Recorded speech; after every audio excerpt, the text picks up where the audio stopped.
Sergeant, please start the recording. Recording to PC on the way. Recording to the cloud is running, waiting to confirm the stream. Stream has been confirmed. Good afternoon. Welcome to New York City Council's remote committee hearing on sanitation and solid waste management. Everyone, please turn on your video at this time. Silence all electronic devices. All written testimony can be submitted to testimony@council.nyc.gov. Again, that is testimony@council.nyc.gov. Thank you, Chair Nurse. We are ready to begin. All right, thank you. Good afternoon, everyone. Thank you for joining our fiscal year 2023 preliminary budget hearing for the Department of Sanitation. I'd like to acknowledge committee members and council members, Eric Botcher, Member Chiosei, Member Gennaro, Velasquez, Farias, and Menon. Also with us today is Councilmember Brewer and Caban. Thank you so much for being here. Before my opening statement, I'm going to turn it over to our acting counsel for the committee, Jessica Steinberg-Albin, to go over some items. Thank you, Chair. I am Jessica Steinberg-Albin, acting counsel to the Sanitation and Solid Waste Management Committee of the New York City Council. Before we begin, I want to remind everyone that you will be on mute until you are called on to testify, when you will be unmuted by the host. I will be calling on panelists to testify. Please listen for your name to be called. The first panelist today will be from the Department of Sanitation. We will then hear from members of the public.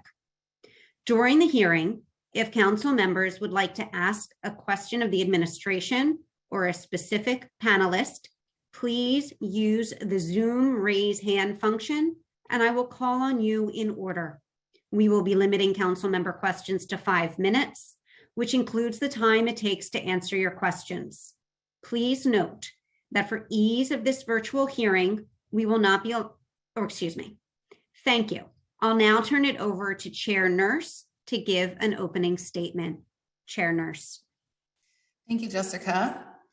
So again, good afternoon, everyone. And thank you again, committee members, for being here. Advocates, our Department of Sanitation, Commissioner Edward Grayson, Deputy Commissioners, additional leadership for joining us today. Thank you so much for joining our preliminary budget hearing. Earlier this month, waste advocates came together on the steps of Brooklyn Borough Hall to get sanitation done. Environmental justice organizations and sanitation workers understand that our sanitation system is in crisis. At our Clean Streets hearing earlier this month, many advocates testified on the conditions and challenges communities are grappling with on the ground. And over 1,300 people have signed a petition demanding the restoration and expansion of the sanitation budget to ensure clean streets for all New Yorkers.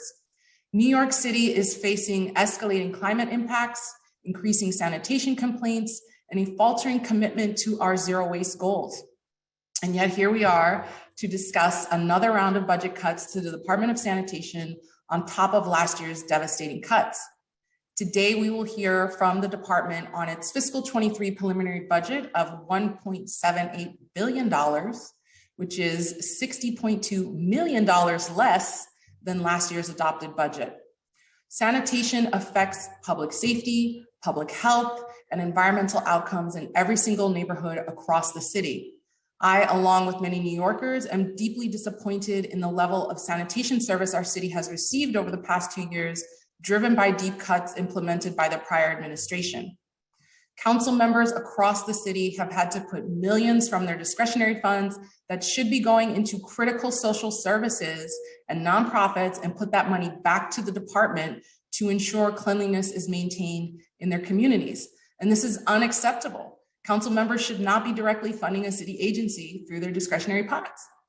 The fiscal 23 budget includes cuts to litter basket service, curbside organics collection, organic drop-off sites, school organics, rat mitigation, e-waste collection, and more. Furthermore, the department's headcount continues to decrease year over year, with over 493 uniform and civilian staff cuts proposed for fiscal 23, while increasing overtime to outrageous levels. The number one complaint from almost every single council member is trash and rodents. It's the first thing they say when they see me. A city budget that cuts services on the number one complaint, therefore does not reflect the council's priorities, nor those of New Yorkers. A continued reduction of essential sanitation services in the mayor's preliminary budget is unacceptable, given our increasingly dirty streets, growing rat problem, and the impact it's having on the quality of life for all New Yorkers.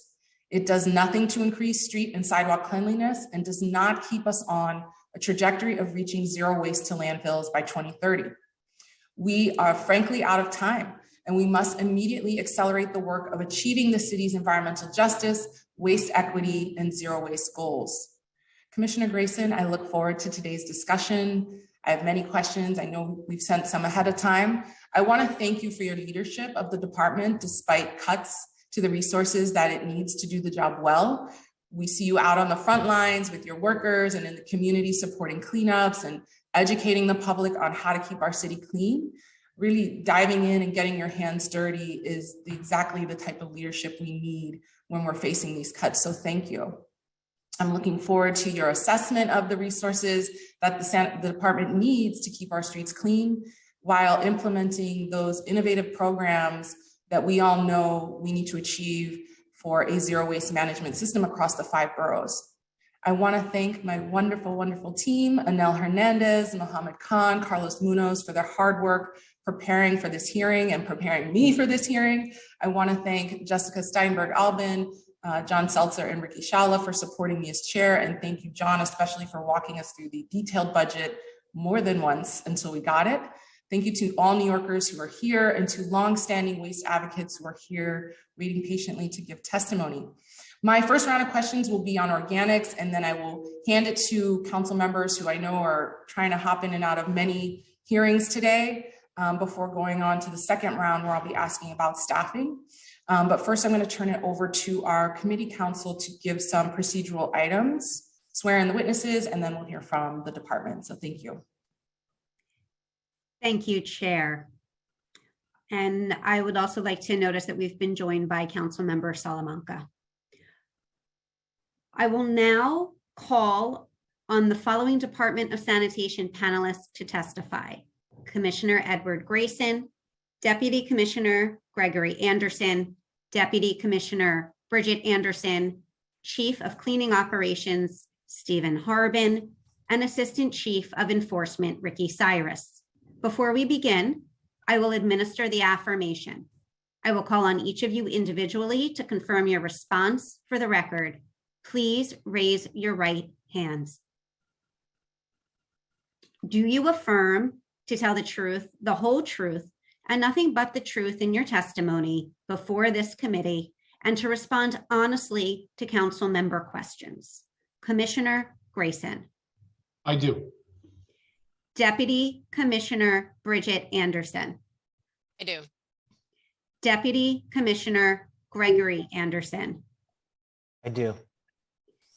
Chief of Cleaning Operations Stephen Harbin. I do. Assistant Chief of Enforcement Ricky Cyrus. I do. Thank you. You may begin when ready.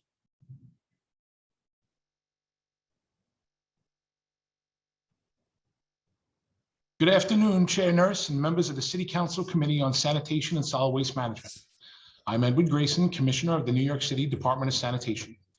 Thank you for the opportunity to discuss the department's portion of the Mayor's fiscal year 2023 preliminary budget and our current programs and operations.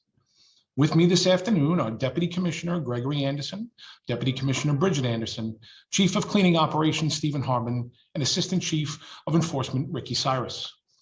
I will present brief testimony, after which I am happy to answer your questions. Before I begin, I want to thank once again Speaker Adams, Chair Nurse, and members of this committee for passing Resolution 55A today.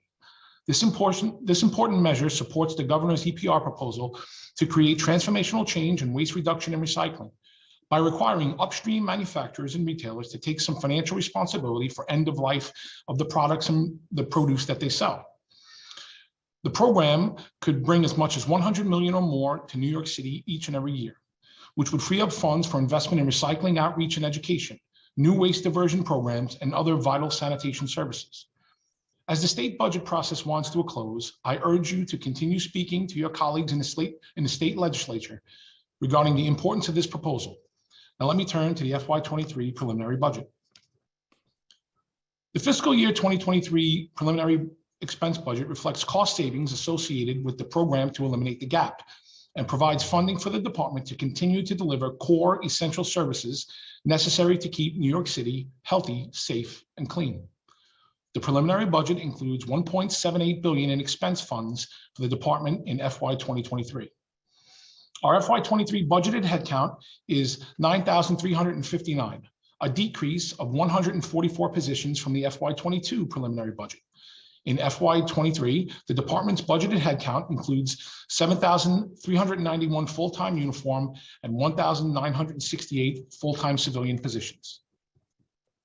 The preliminary budget includes additional funding in FY22 to close deficits in uniform overtime, $50 million, motor fuel costs, $5.6 million, and heating fuel costs, $0.9 million, as well as additional funding related to collective bargaining agreements and for the department's personnel.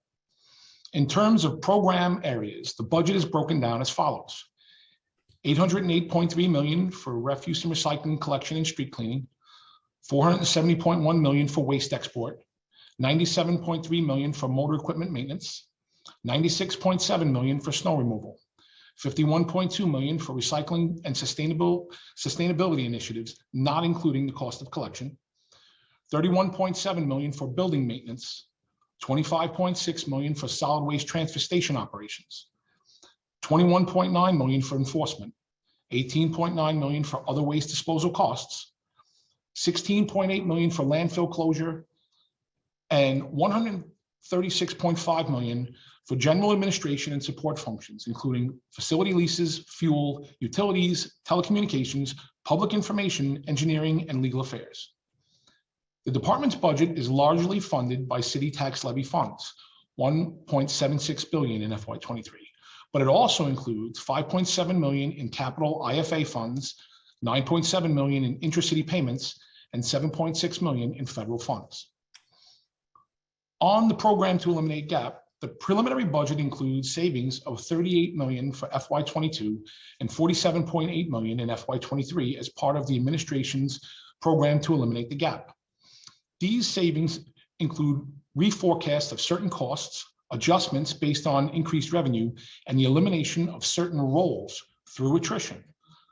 The PEG initiatives do not include any direct cuts to services.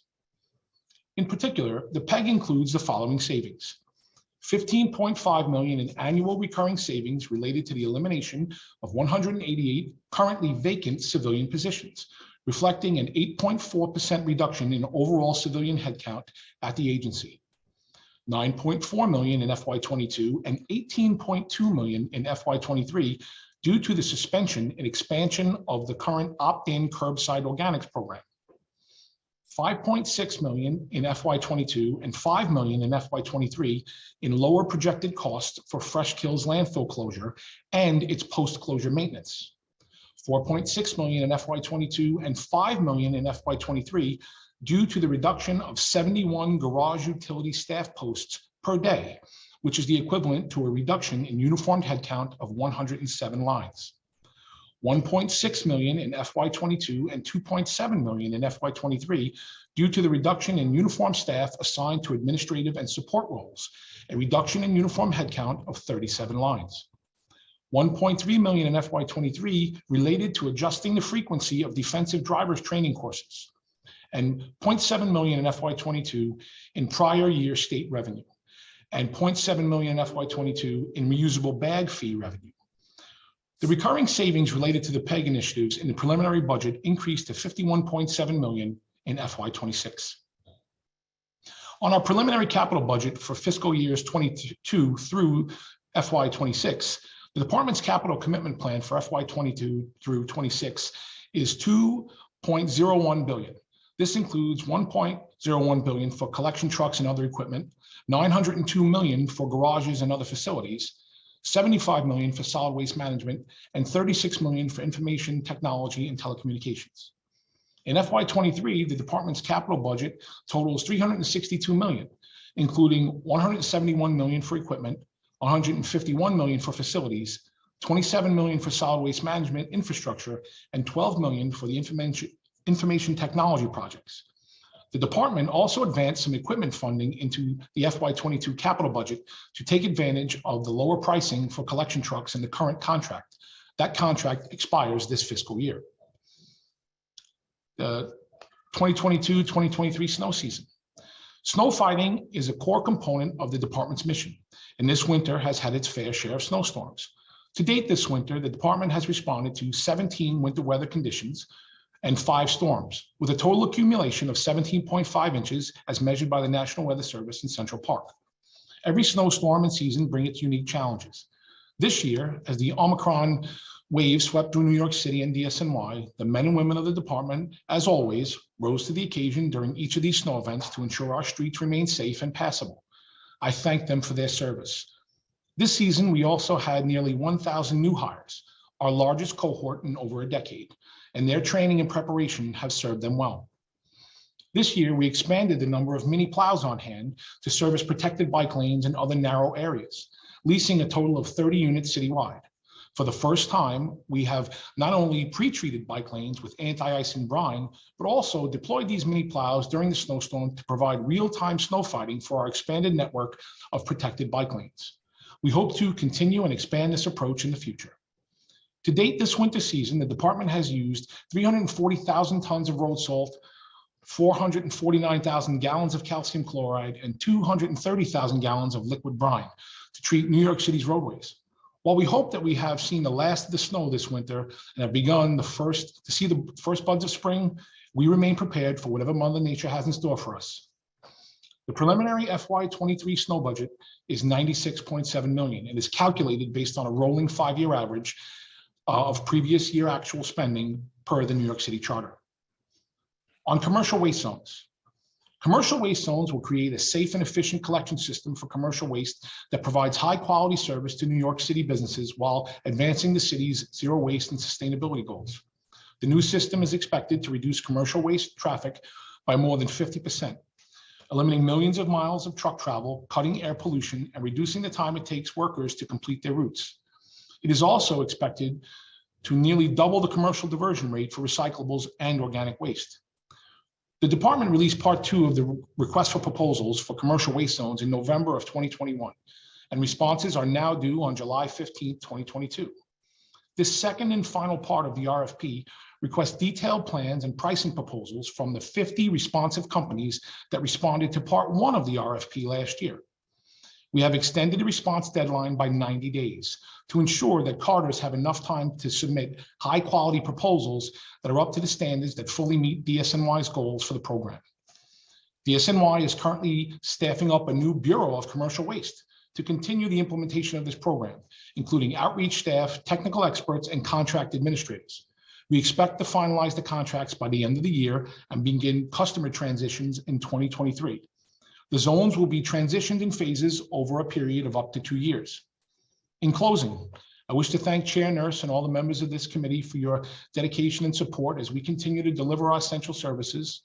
You are all an important part of our work to keep New York City healthy, safe, and clean. And my colleagues and I are now happy to answer any questions. Thank you. Thank you, Commissioner. I will now turn it over to questions from Chair Nurse. Panelists, please stay unmuted if possible during this question and answer period. Thank you. Chair Nurse. Thank you, and thank you, Commissioner Grayson. So as I mentioned, my first round of questions will just be on organics, and then I'm going to open it to the rest of the members, and then my second round will be on staffing issues. So for the, toggling between tabs. So for the preliminary plan, it cuts $9.4 million in fiscal 2022, $18.2 million in fiscal 2023, and $21.1 million in the out years to suspend expansion of the curbside organics program. In our earlier March hearing on vital sanitation services, the leadership here testified and publicly stated that a mandatory organics curbside program would be critical to the city achieving high rates of participation in the organics program, which ultimately will move the city to its goal. We also agreed that the rollout, the stop and start nature of it has been negatively impactful on participation of the program. So my question starts out with, for fiscal years 18, 19, and 20, what was budgeted and what was actually spent for curbside organics? Thank you, Chair. I appreciate your question, and definitely we're gonna have those. I have these answers for you on the 3 fiscal years. Here we go. So budgeted for FY18 is, let's see, hold on. Budgeted for FY18 is 12,779,000. I apologize. 12,779,000.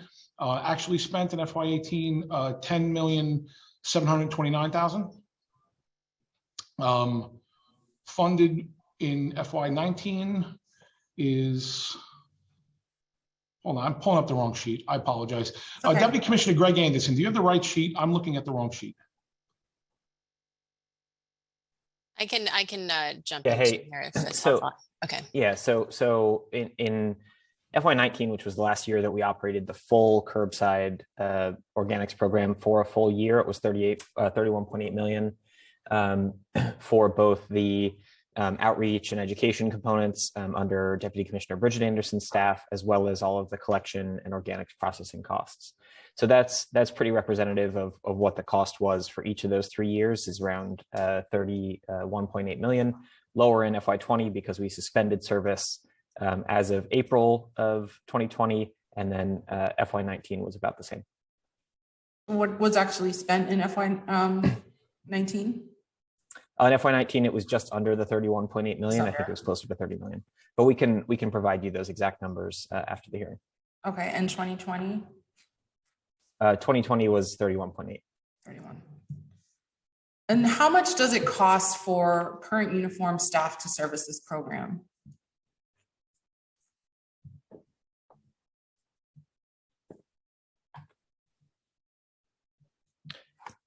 Yeah, sure. So for the current fiscal year, we're, and I have to pull this up real quick, sorry. We're budgeted for 2.1 million in fiscal 22, and that's after the pause in the expansion. That's just staff, right? That's just for the collection operation staff, yes. That doesn't include the staff on Deputy Commissioner Bridget Anderson's team who are doing the outreach, the customer service, and coordinating the program on that side. Okay, and how much collection staff is on overtime versus quote unquote street time? The entirety of that 2.1 million is on overtime. Okay. Can you explain or just give us a little bit of a primer on why uniformed staff for the curbside program are on overtime? And if those workers will remain in overtime in FY22?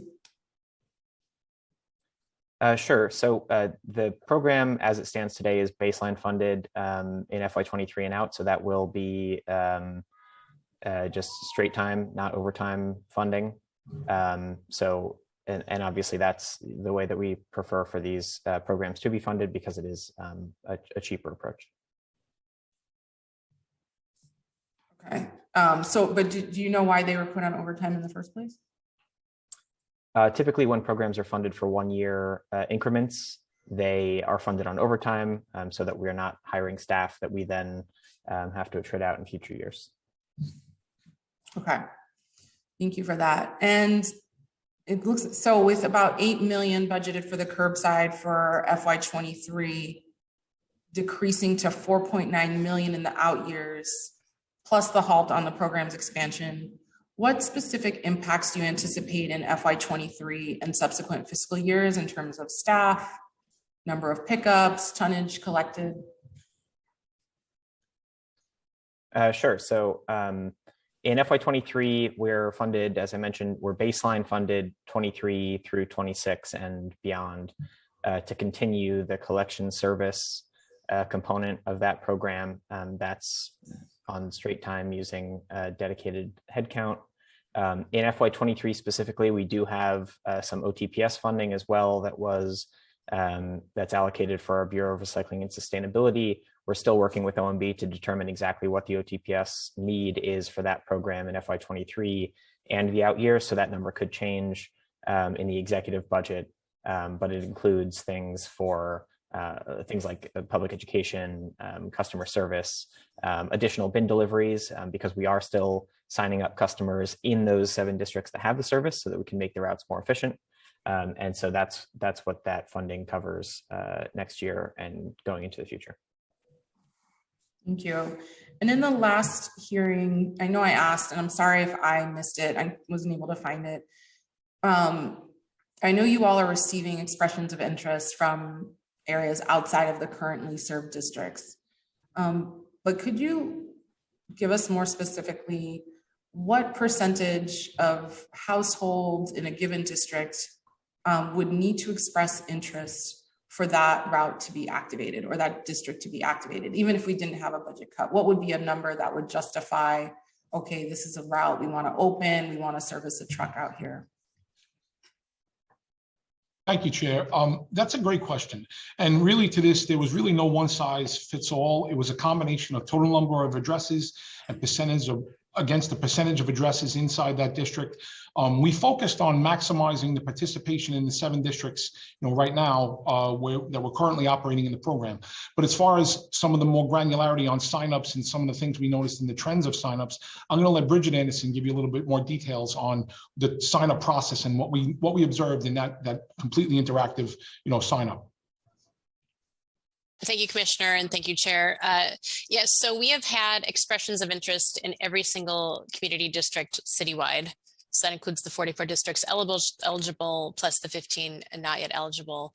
In the 44 districts where we could have rolled trucks, we've had approximately 6% of all addresses sign up. And so we have 7 districts that have signed up. And as the Commissioner mentioned, we looked at the pure numbers. So how many addresses are signing up? We're trying to create clusters, geographic clusters of addresses. So we're also looking at the percentage of addresses in a district that have signed up so that we don't have the truck going very far to collect a maximum number of buildings. So the number changes depending on the district, So do we have at least 10% of addresses signed up? So that was a threshold we were looking at. It wasn't a hard and fast threshold, but that was something we were looking at, as well as the pure number of addresses to make sure, because every address gives us tonnage. So we wanted as many addresses as possible. And the geographic clustering, we used that 10% threshold as our first indicator of efficiency. And I'm sorry if I haven't discovered this myself, but is it possible, or is there a place where people could see where, like, more focused, where they could see where those expressions of interest are in case they wanted to support local organizing to? Yep. Okay. Absolutely. So nyc.gov/curbside composting is our website, and we have by district the number of addresses signed up, the number of residential units that represents in that area, and what the percentage is of the districts of the addresses in that district. So we have all of that both in graph form and also as a table at nyc.gov/curbside composting, and we update it every month. Thank you. The only other question on the curbside I had was, sorry, my thing is toggling. Within the current districts you're serving, are you all tracking, or do you know how many individuals who sign up for the program are reportedly then subsequently not able to be serviced due to the landlord not willing to let them do it, or the building management? Are you all tracking that data specifically? Yes, we are, partly because we're trying to anyone who expresses interest, we're trying to get that building, that address on board. In those 7 districts, we have just shy of 5,000 signups, expressions of interest, where it is specifically due to the landlord or the building management company declining participation in the program. It's voluntary. They aren't required to participate, but we do work with those tenants, those residents, to try to identify a contact where we can proactively reach out, try and encourage participation. So there's about 5,000 in those 7 districts. Across the districts. Okay, thank you. Yep. So I'm going to move on to drop-off sites. For fiscal 23, 3.5 million is budgeted for organic drop-off sites in comparison to 7 million in 22, in addition to the curbside program being halted. So for fiscal 2022, how many organic drop-off sites are currently operational? Thank you, Chair. Yeah, right now, I believe our current number, we always we just got a new one recently. I think we're up to 210. And then how many, will any be cut? And if so, how many? Well, right now, we really are still having, we have to see where our main goal is to provide is funding and pass through funding, to support these organizations to the best of our ability. As we're going to have to do a real deep dive on between now and thinking about what happens next. This is the preliminary budget, and we're going to have real conversations with these partners once we understand exactly what the landscape is, and just decide with them who can stay with us and who will possibly have to drop off. Once we know that, if that's in fact how it goes, we will definitely be, make that very clear to, you particularly, this committee. But right now, we don't know what we would lose as of yet. So you don't have a sense of how many you might lose just with the kind of anticipated. Yeah, the commitment level per site is different, just because of how many hours of operation and the other thing, operational considerations. So we would really have to look, and our main goal would try to be to triage that to provide as much access as possible naturally when we finally understood what we were working with. Okay, I'm going to move on to school organics. The average budget for school organics between 23 and 26 is approximately 792,000. It's unclear what, if any, at least for my end, what plans DSNY has for expansion for the program in 23 and in the out years. So just to get a picture, how much waste is estimated to be generated by city public schools, and how much of that, and how much organic waste in terms of tonnage is part of that waste stream? On our organics tonnage, we last year was an interesting year, but typically our estimates are that food school waste, our actual collections are about 6,800 tons a year, 7,000 tons a year, give or take, between 6,000 and 7,000 tons. It's a little fluid, and as far as our plans are to continue the current level of schools that we're servicing going into next year. So you're saying you're usually collecting 7,000 tons per year. How many schools is that you're collecting from right now? 694 school buildings. Okay, and so you're not fully sure well, could you clarify what the plan is for the school organics moving forward? Well, we're still working through what may be as we continue to look at, coming out of last year and now that see where we are with the school program. But for right now, we are expecting to run the school program that we currently service, the 694 schools with organic. That's what our current intent is, to continue that leading into FY23. Maintain the service level as of right now for the number of schools. Yes. 600. Okay. Organic processing sites.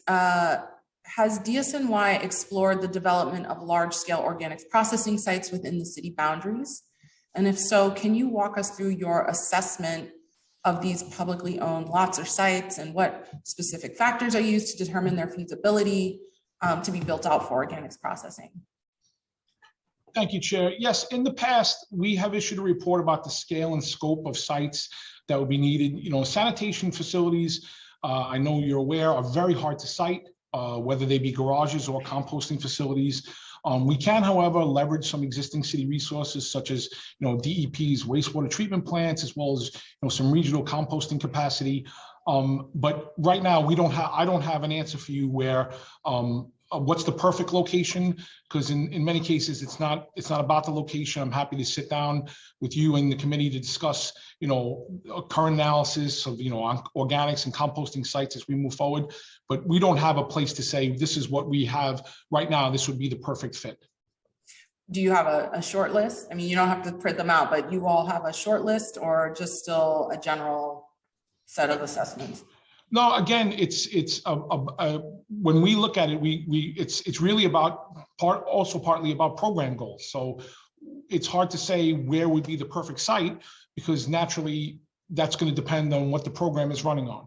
But we would gladly sit down and talk about what are the real estate needs, what are the realities of that and infrastructure builds, and what are the next steps on actually doing more processing, or what would that take? We need to really sit down and see what that would look like. I don't have that answer for you today. Okay. So I know that one of the things that came out of the IBO report about the organics program last October was that the cost of this program, which is what the mayor is saying, is wildly out of control. It's not justifiable. People are not participating. They're saying, well, if we had a city site, it would bring the cost down. It's a part of bringing the cost down. So is there within what you've assessed a site that would support the starting or be the starting site to support the long-term goal of a universal organics collection program in the city?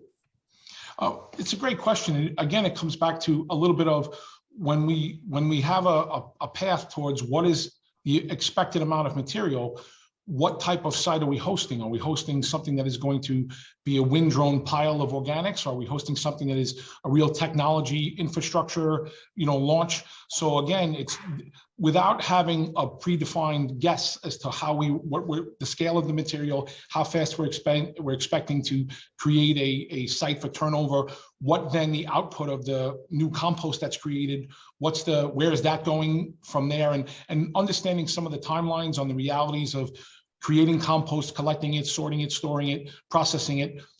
It's really hard to say this would be a great, it's going to be a thing for real. It's, depending on what the scale is, whether it be something like we have many community partners that are doing something really interesting on small parcels of land, but they also only can process very tiny amounts of material. And when you look at where we're going to be, the scalability, the timeline, the new goalpost setting that's going to be done on timelines, that when we have those discussions, and we're looking forward to having them, then we could really hone in on what that's going to look like. Okay. And my last question on organics around this, and I'll open the rest up for the committee. What do you think, what would you need to financially to put down a site? What would you like to have to say this? We want to make an assessment of these sites. We want to move forward on identifying something. We want to put resources and energy towards getting it online. What would be an estimated cost that you would need to get that in motion? Chair, I have to tell you, we have to have the first answer before we can start to, because there's cost to everything. So first and foremost, and I don't want to make a broad statement that sounds like it's empty, but without knowing what we're looking to do, I would hate to say, would I like to come back and talk to you, or do you want my team to talk to you, and the committee about, the exploration of real estate ventures and trying to find out what that would be so we can get a cost matrix to work from? I definitely welcome that. But as for today, I wouldn't even know what to tell you to earmark for a composting site, because it really all depends on what are we doing there, what's the intent of it long term, and then we could really talk about what kind of build and infrastructure and size and scope. And without that, it would be really tough for us to make an estimate. Okay. In previous times, there was a $1 million figure thrown around for identifying these sites. Was that within a ballpark? Again, $1 million to identify a site. When comes back into the identification. What do we mean? I'm sure we can get anybody to find us a vacant lot for $1 million, but I don't know that means that it's the right thing. And I'm not being cheeky. I just mean, I don't know that that's the right figure, and I don't want to put us on a wrong path. I want to literally go through this process, have these discussions, and then sit down and really plan out and have a well thought out conversation about what the realistic expense needs would be to pursue more siting and more facilities. Okay, so in sum, there's not been any work within the department of, just to understand, you don't have to give me the details, but has there been any work to identify like these would work for a range of types of activities within a facility? We do not have a clear-cut path for that for this hearing. Thank you. Okay, I'm going to turn it over to, thank you, Commissioner. I'm going to turn it over to Jessica to open it up for other members. Thank you, Chair. I will now call on council members in the order they have used the Zoom raise hand function. If you would like to ask a question and have not yet used the Zoom raise hand function, please raise it now. Council members, please keep your questions to 5 minutes. The Sergeant at Arms will keep a timer and I will let you know when your time is up. You should begin once I have called on you and the Sergeant has announced that you may begin before delivering your testimony. We will first hear from Councilmember Salamanca, followed by Councilmember Caban, followed by Councilmember Gennaro. Councilmember Salamanca. Time starts now. Thank you. Good afternoon, Commissioner. It's great seeing you and your team. And I want to congratulate the chair on her first preliminary budget hearing for the Department of Sanitation. Commissioner, I want to first start talking about illegal dumping. I represent a industrial area, which is the Hunts Point. I have the meat markets, produce markets. I have over 700 businesses there. But I also have many areas in my community that are dark, empty lots, and there seems to be a big issue with illegal dumping. In the budget that we just passed, I allocated about $180, I believe, $1,000 to sanitation, so that we can purchase cameras to catch those individuals who choose to illegally dump, whether it's tires, barrels of oil, or just straight garbage or construction and debris. What processes do you have in place in terms of enforcement to catch these individuals that are illegally dumping? Councilman, thank you. And yes, thank you for your leadership and your partnership. We have definitely done many walkthroughs and I know your commitment to illegal dumping and we appreciate it. For us, illegal dumping has definitely been on an uptick. Our enforcement staff and our SPOs that do try to do the undercover surveillance to try to catch that have certainly been busy. And we've definitely been doing all we can to do the procurement and installation of the cameras to also help. Thankfully, that legislation that was passed that lets us use the cameras when we can marry up the license plate has definitely been effective, and we are very anxious to keep expanding that.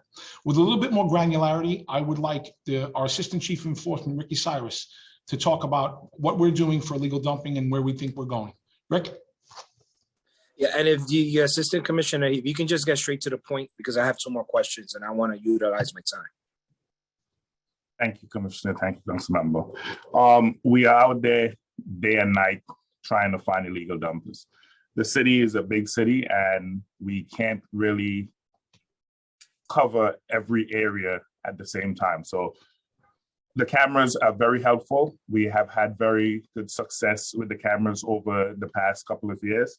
And that purchase that you made, the PO is in. We're having some problems with supply chain, and we expect to have these cameras in the middle of the spring, and they'll be installed in your community.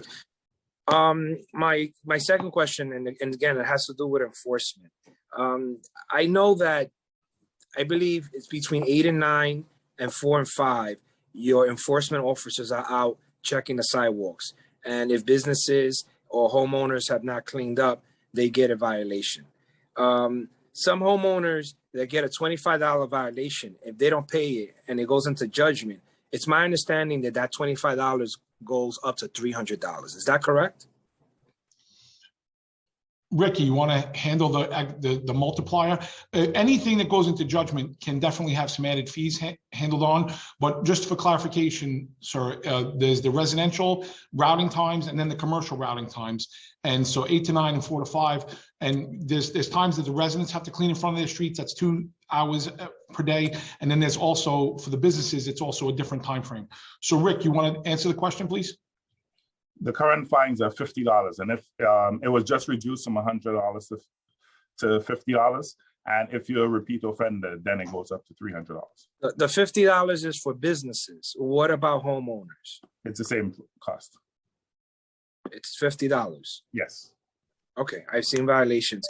Now, what dollar amount do you generate per year in giving violations to homeowners? That figure I don't currently have in front of me, but we can get back to you with it. All right. And what are the hours for homeowners that they have to maintain, that they have to ensure that their sidewalk is clean?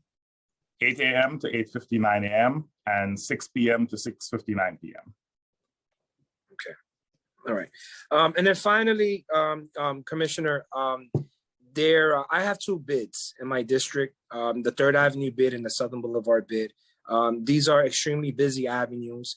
But throughout my district, there seems to be, it seems that we need more trash pickup, trash can pickups. What are you doing to address this issue with the overflow of garbage? Even though the bids have their staff, but after hours, they're not there, trash is overflowing. What processes have you put in place for trash pickup? Time has expired. Thank you, Councilman. Yes, trying to meet the needs of busy commercial strips is always at the forefront. We have our regular basket truck service. We have the collection trucks that pass along the routes, also coming by to provide supplemental service. We certainly work in collaboration with the bids to know where they put out their material when they are servicing some cans for us.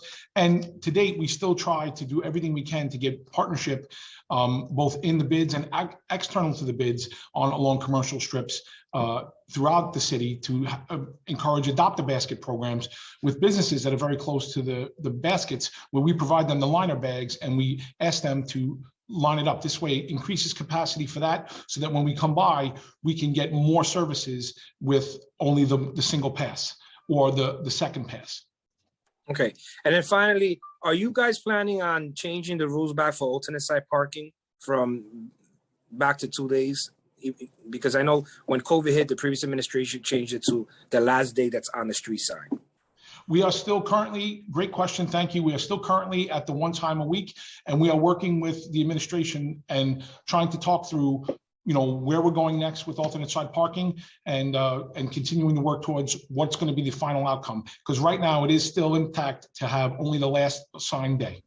Yeah, as a driver, I like it because I don't have to move my car twice a week, but as a leader, my streets are dirty. We have to do something about getting these sweepers out there. Thank you, Madam Chair, for allowing me the opportunity to chat.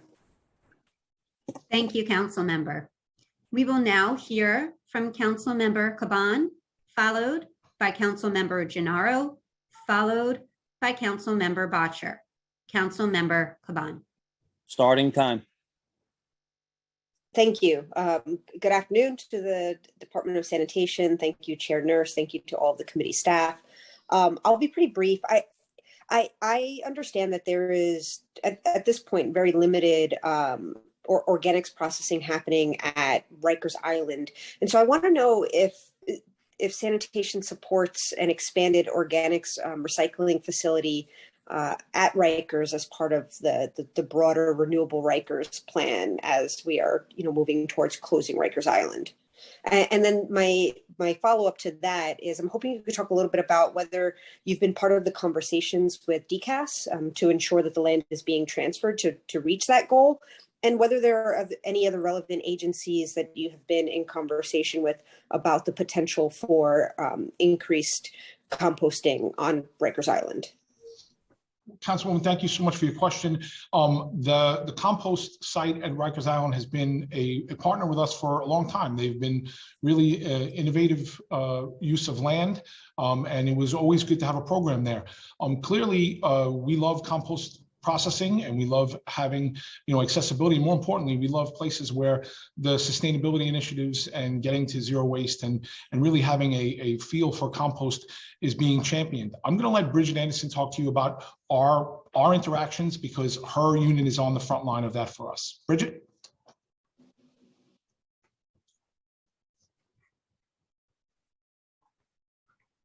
I think she needs to help. There it goes. Okay, there we go. Thank you for that question. Thank you, Commissioner. Yes, we are, the program that we run on Rikers Island is self-sufficient. So in other words, we compost the food scraps from the island, and that material is then used on the island for greening and gardening initiatives. So it has a specific type of permit at the state level at DEC. And we have been in conversations about the various plans to create a renewable Rikers Island.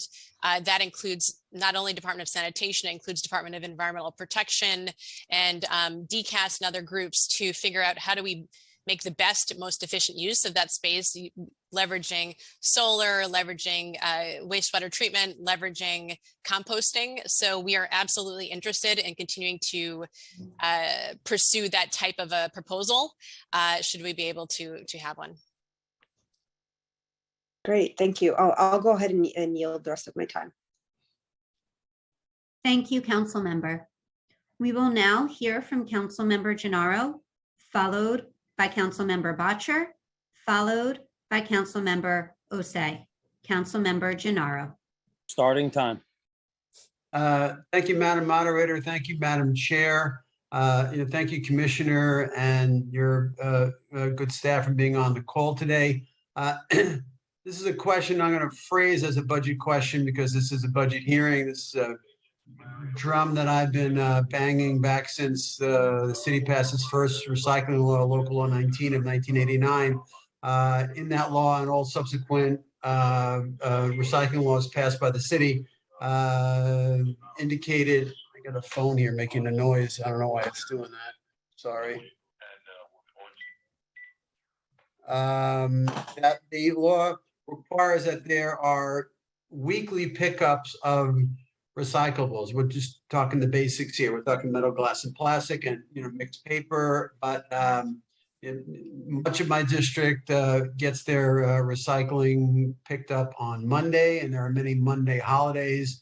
So areas that have Monday holidays, or people that have recycling dates where falls on a holiday, they don't get any pickups that week. And this has always been the case that it would be too much money to strictly adhere to the law to get the department to do that which the law mandates, which is weekly pickups of recyclables. Weekly means weekly. There's nothing in the law that gives the department a pass because there's a holiday in that week. And so I'm assuming this is a budget issue more than an operational issue. And you probably don't have at your fingertips what it would cost to give full weekly recycling, including holidays, to make sure that that people get picked up. If their recycling day falls on a holiday, they get picked up sometime that week. If you could reply to that, I'd appreciate it. Thank you, Councilman, for your question and for your leadership and your commitment. It's always a pleasure to be with you, out in your district. And I have to tell you that yes, there would be cost. I do not have that cost. We can gladly formulate that here and get it back to the committee, particularly yourself. But yes, there would be costs involved to work every holiday to make sure that the recycling pickup happened. Because yes, the way the program runs now is that if your recycling day falls, we wait an entire week to come pick it up. Right, meaning that if the recycling date falls on a holiday, you don't get a recycling pickup that day, but your regular trash will get picked up either the next day or the day after or the day after that, which is the next regular recycling day. So which is the next regular refuse pickup day. And so I think that notwithstanding the fact that we haven't gotten this done in all these decades, I think with this chair and with this council and with the speaker, we might have the ability to kind of shake that loose this year. And so I would urge the committee staff to you put this into its recommendation, regarding the budget report that will be produced as a result of this hearing. And I thank you for that. And I have one more question. I have a little time left. What would it cost to expand composting collections to every public school building in the city? Also a number you probably don't have at your fingertips, and I'll add as a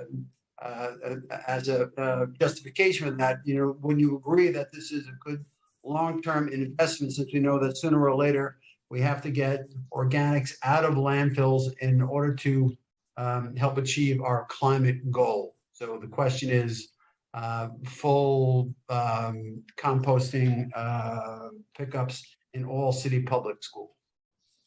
Again, thank you for your question. And I do not have that exact cost for you, but along with the projection of costs that we think it would take to service the holidays, we can certainly furnish what we believe the cost would be to expand to schools. And just on a programmatic agreement, I think that everybody, I don't think that there's a single person in the world that would agree that, making sure that we could, the more interaction we could have with the kids and get them into muscle memory, it's going to be a great thing. So I will get those costs to you. Thank you, Commissioner. Thank you for your partnership. You've been to my district many times. I appreciate the things we do together. And certainly appreciate your leadership. I would urge Council Finance staff to think about putting those things that I mentioned into the council's budget response Time expired. for the Department of Sanitation. Thank you all very much. Thank you, Madam Chair. Thank you, Council Member. We will now hear from Council Member Bottcher, followed by Council Member Osei, followed by Council Member Menon. Council Member Bottcher. Starting time. Commissioner, a couple of years ago, there was a contest for a new model of corner litter baskets, and the model that won, it looks pretty good, hasn't been deployed widely. I think there's only a handful put out. I've been critical of the models that are available for us to purchase with council discretionary funds, like the silver model. Trash falls behind the liner, door doesn't shut. That's why so many of them have the door swinging open, they break. The new model, I was told that it's not being produced because of budget considerations. Do you have an update on that trash can of the future? Well, thank you, Councilman. Yes, the Better Bin program. We are always looking for what would be the better bin, and we definitely hear loud and clear from not just yourself, but many about what's the best way to do this. What's the best can we could use? How do we have a better vessel? So with where we stand currently with the Better Bin, I'm going to ask Greg Anderson to tell you exactly where we fall in line with where it's going, where we are, and where we're going. Thank you, Commissioner, and thank you, Councilmember, for the question. Yeah, we're very excited about the Better Bin approach. It has sort of moved to the back burner for about 2 years because of the budget issues caused by the COVID pandemic, but we are excited that we are moving it back to the front burner. So we're in the midst right now of what is phase 3 of the program. Phase 1 was the initial competition. Phase 2 was the prototyping. This is phase 3, which is really refining that prototype so that it can be manufactured and mass produced. And that's how we'll really find out what is this thing going to cost. We anticipate it will be cheaper than those steel cans that you referenced, but we need to find that out through this process.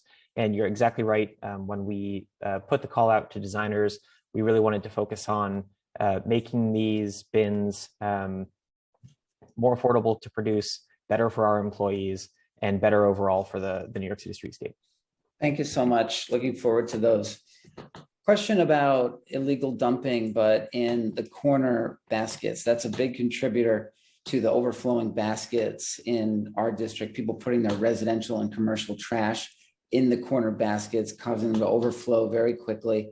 The DSNY has inspectors that will go into the trash and open the bags and find utility bills and try to identify people who are doing that. How many inspectors do you have citywide performing that task? And how will these proposed budget cuts affect that position?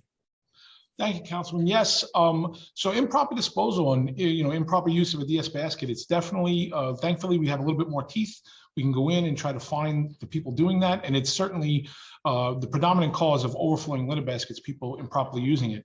Assistant Chief Cyrus, please talk through our staffing and how we're getting there for the councilman. Thank you, Commissioner. Currently, we have 42 sanitation police officers, 17 lieutenants, and 3 inspectors. Also, we have 122 enforcement agents and 51 lieutenants and sergeants that currently perform these tasks.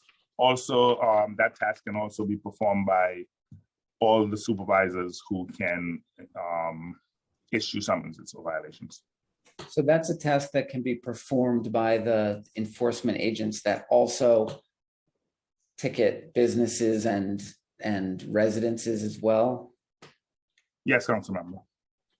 And when they perform those rounds on those appointed hours every day, do they focus on corner baskets, improper disposal in corner baskets as well? Or is that a special route that they go on to do that enforcement? No, they're focused on everything. We send them out, we send them to particular areas, and they're focused on every violation in that area. Okay, that's great to know. So we can work with Department of Sanitation to ensure that the agents that are going out and ticketing property owners are also helping with chronic illegal dumping in those corner baskets on those same routes. Yes, if you have specific areas you want us to check, just reach out to us and we will have the crew go out and check those specific areas. Thank you very much. You're welcome. Thank you, Council Member.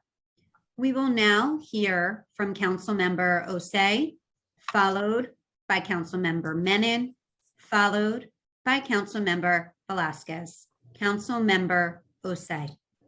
Starting time. Thank you so much, everyone. Good afternoon, Chair Nurse and Commissioner Grayson. I just have a couple of questions, and I appreciate all of you for spending the time today to speak about very important issues. As we all know, rat infestation is an issue that is impacting not only my district, but the city as a whole. But within my district, rat sighting rates are increasing throughout the past couple of months. Rats are found all over our streets, our homes, and our businesses, and this is a public health issue that is impacting my communities.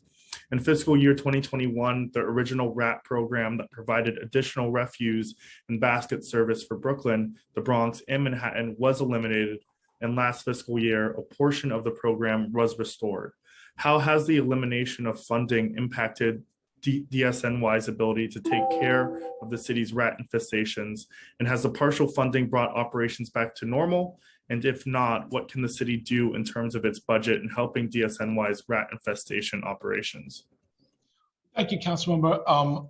So DSNY is part of a multi-agency initiative, really headed by the Department of Health. And what we prior to the pandemic, we had, where the rodent mitigation zones were, the identified zones where it was the highest traffic and conduits for where rat activity was, we were providing some additional basket service and some additional collection service. To date, some of the basket service has been restored, but the 4th day of collection in some of those areas, most of those areas were 3-time-a-week pickup, and we were adding a 4th day to try to eliminate some of the material that was being set out on the curb. So the collection didn't come back, partial restoration of some of the baskets that were involved in that. But the reality of it is that we're watching the data. Greg Anderson, who's on with us today, Deputy Commissioner Anderson, he's going to talk to you. He's one of our leads on that committee. So Greg, why don't you give the council member an update? Yeah, thank you. Good afternoon, council member.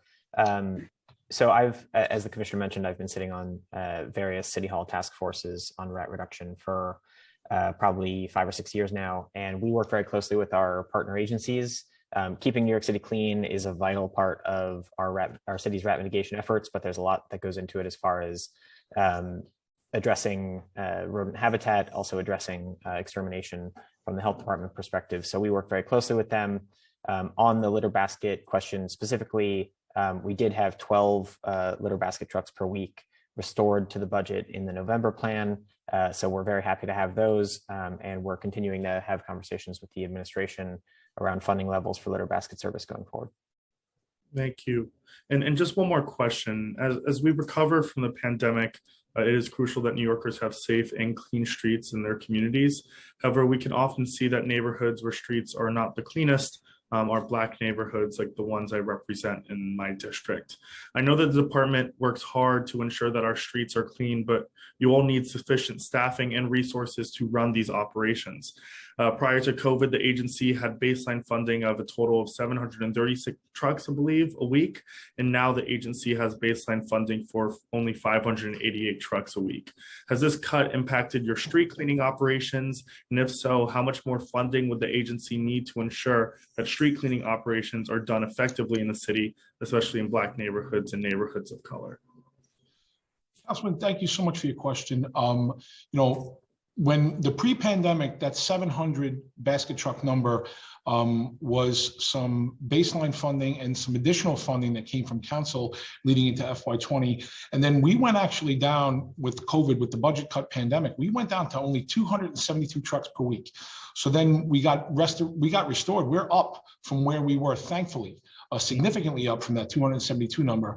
And clearly working together, being partners with so many of your colleagues at the council, we've even gone past the 588 with some of that extra funding that you guys put in. So thankfully, we are committed to definitely working on baskets, working on identifying route efficiencies, temporal observations.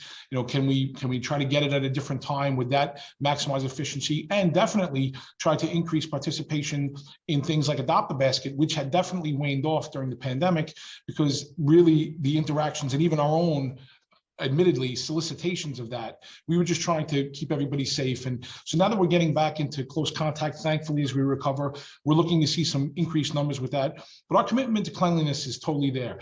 Chief Steve Harbin, he's the chief of citywide cleaning operations. He can talk to you about how we look at putting out baskets and our just dedication to trying to make sure that we're doing the best we can with the resources we have. Time expired. Thank you, Commissioner. Thank you, Council Member, for the opportunity.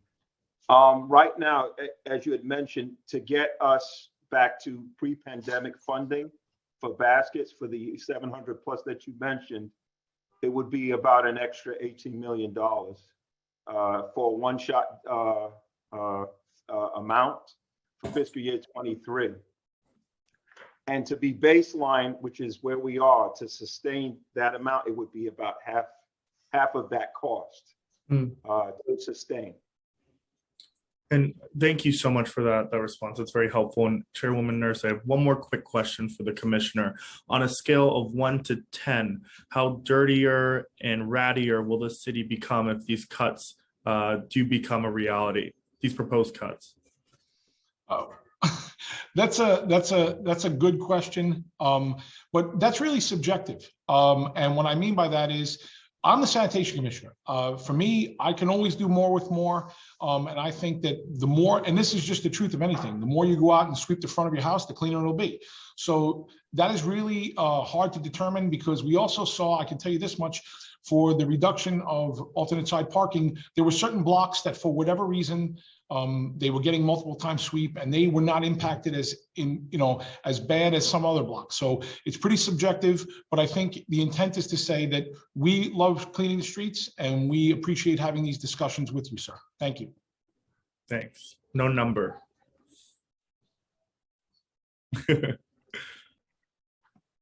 Thank you, Council Member. We will now hear from Council Member Menon, followed by Council Member Velasquez, followed by Council Member Brewer. Council Member Menon. Great. Starting time. Thank you so much. First of all, thank you to our chair for this important hearing, and thank you, Commissioner, for your testimony. A couple questions. As you know, earlier this year in January, I allocated $120,000 to increase trash pickups, litter basket pickups in my district to 4 times a day. My concern is it should not be up to individual council members to make up for inadequate funding of litter basket pickup. So can you talk a little bit about how you're going to be addressing this issue? What is the department's plan to make litter basket service more efficient so each of our districts do not have the same problem of overflowing receptacles? Thank you, Councilwoman, and thank you for your partnership, and thank you for the care that you clearly exhibit on trying to make sure your district is cleaner. We totally appreciate that partnership. And for us, it's always about looking at what are the service levels that we're providing, and including the supplemental service that you funded, and trying to look at, well, what is the impact of that, and are we getting are we seeing it? Are we getting the positive feedback? You know, street cleanliness and the overflowing baskets or basket service in general is so temporal. You know, if you come by, if you happen to be lucky enough to be walking down the avenue right after the basket truck has serviced it, clearly if you did that every day and that just happened to be your daily walk, you'd think that the basket service was sufficient in your district. However, if you go back out a few hours later or on a Monday morning after a long weekend, perhaps you may say, wow, this particular corner, this particular juncture could really use additional help. And that's why we watch the 311 complaints, we listen to the feedback from the community, and we really try to look at the temporal distribution of those assets and work towards what the goals are. Again, for us, that's why, you know, when we look at where are we funded, what are the funding levels, that's how these discussions happen. It's being on this committee, it's being in this room, having a forum like this to discuss these issues, to say, look, as a council person, I don't feel like I should have to supplement your cleaning services. When we're responding, we're working together towards getting to what the service levels have to be. And I think that globally, what DSNY is very comfortable doing is sitting down, having these discussions, coming back and talking realistically about what is the service level where we're at. And most importantly, internally, we look for routing efficiencies to see if we can cover more ground. And really that's the entire process. Okay, I mean, I just want to say strongly on the record, I don't think there should be any cuts there, and I strongly urge administration to restore any cuts whatsoever to litter basket pickup across the city.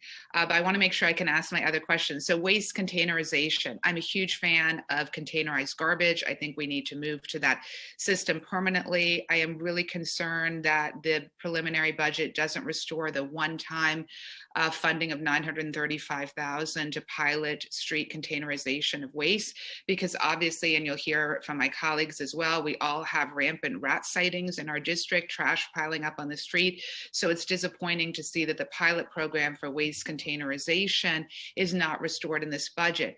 So if you could talk a little bit, how is the $935,000 spent, and how much would be needed to fully move to containerized garbage across the city? Councilman, thank you for the inquiry on clean curbs, where we are.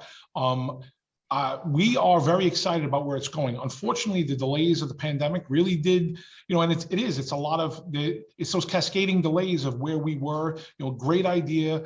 We can't wait to start and see what we learn from it, because it's going to be a very interesting learning process before we can do, you know, a wide scale distribution. But our lead coming out of his office on policy is Deputy Commissioner Greg Anderson. So I'm going to let him talk you through where we are right now and where we think we're going. Thank you, Commissioner. Good to see you, Councilmember Menon. So yeah, we are actively working to get the first pilot out on the street. We want to do that as quickly as possible. We have had some delays related to the procurement there, just actually not that many vendors who work in that space in New York City. So part of the conversation is about building this marketplace for those kinds of approaches. And you know, we're continuing conversations with the administration about how to continue that and expand those pilots into the next fiscal year. And I just want to reiterate something that Commissioner Grayson mentioned at the last hearing, which is, you know, this is a tremendous opportunity for learning. Not everything will work in every situation. We need to really adapt these approaches for what works based on the physical characteristics of the block, based on the kind of housing stock, based on the way the street is designed. So we're really looking forward to learning what works and what doesn't, identifying any potential challenges with that approach, and, you know, trying to scale it up from there. Time expired. Okay, thank you. Thank you, Council Member. We will now hear from Councilmember Velasquez, followed by Councilmember Brewer. Councilmember Velasquez. Starting time. Hi, good afternoon, and thank you for this hearing. I want to thank Commissioner Grayson and all of New York Strongest and Chair Nurse for today's budget hearing. My question's very simple. It seems a little odd to me that we're still funding litter basket pickups as a one-shot item that gets added at adoption year by year instead of baselining these critical services. Wouldn't baselining cost less money in the long run and also reduce your overtime budget? Thank you for your question. And if you bring up a good point about it would be easier to plan around, so to speak. But the truth of the matter is that the changing landscape, I think, and sometimes the decision matrix, on need, on accessibility, on budget, climate, I think that's why it stays fluid. And then, I think that the ongoing discussion on service levels and need is important. That's why, when we look at what we're walking into on this preliminary budget, it's a preliminary budget process. And I think that those are very valuable discussions to continue on between here and adoption. And your point is very well received.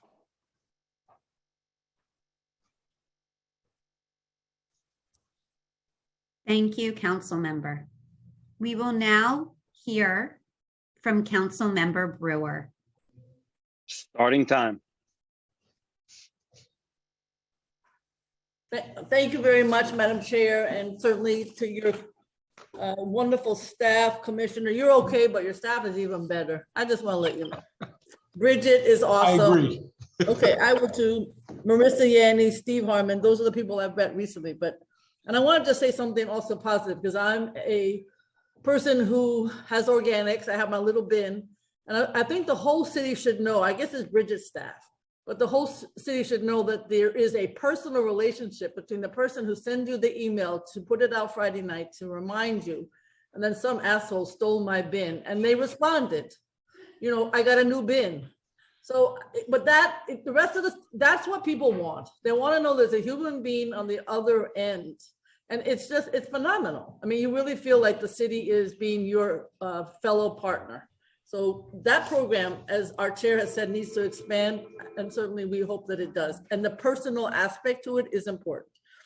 So a few questions. First of all, lots of good ideas have been suggested. The issue of outreach and I guess talking to the merchants.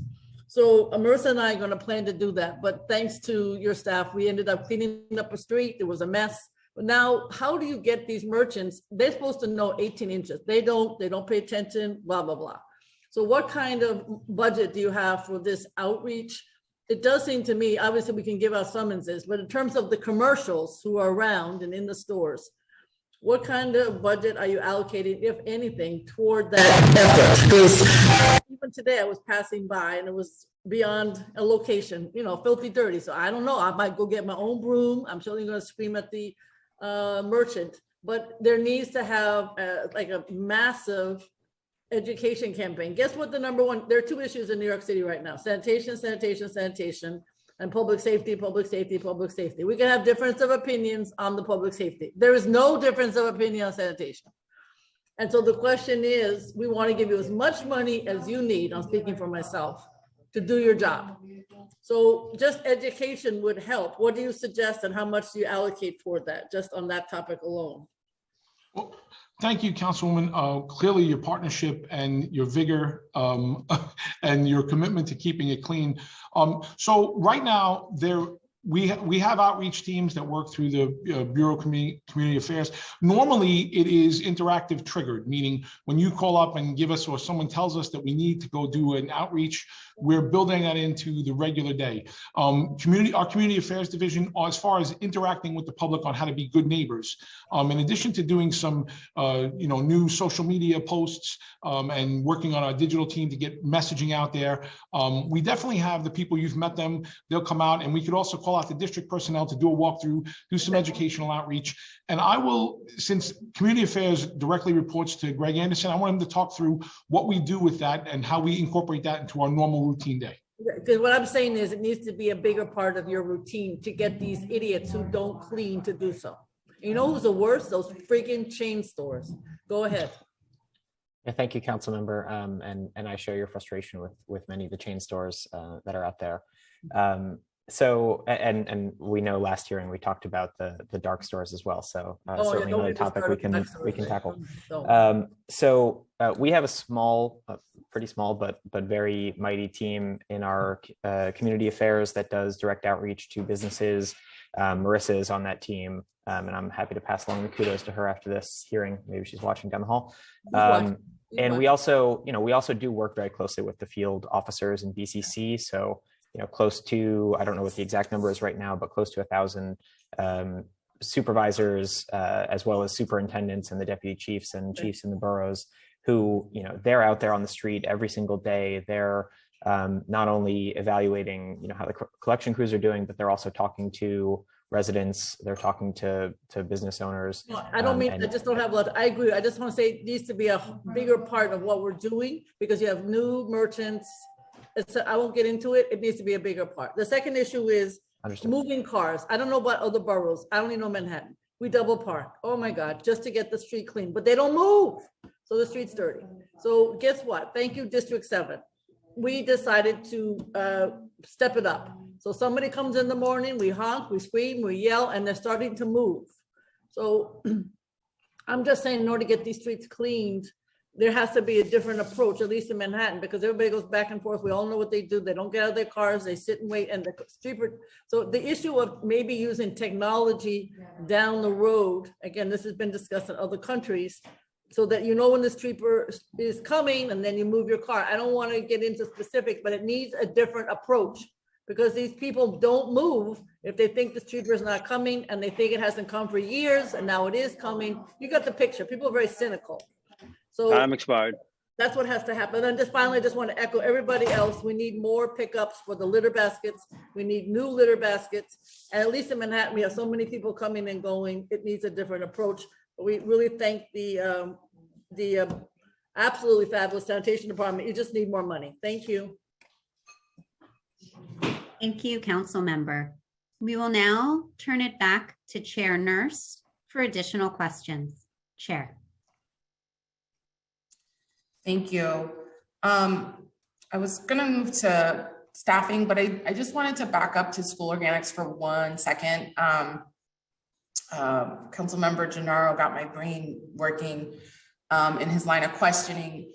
So you had said for about 694 schools, it's about $792,000. He was asking about, what would it cost roughly to service all public schools in New York City?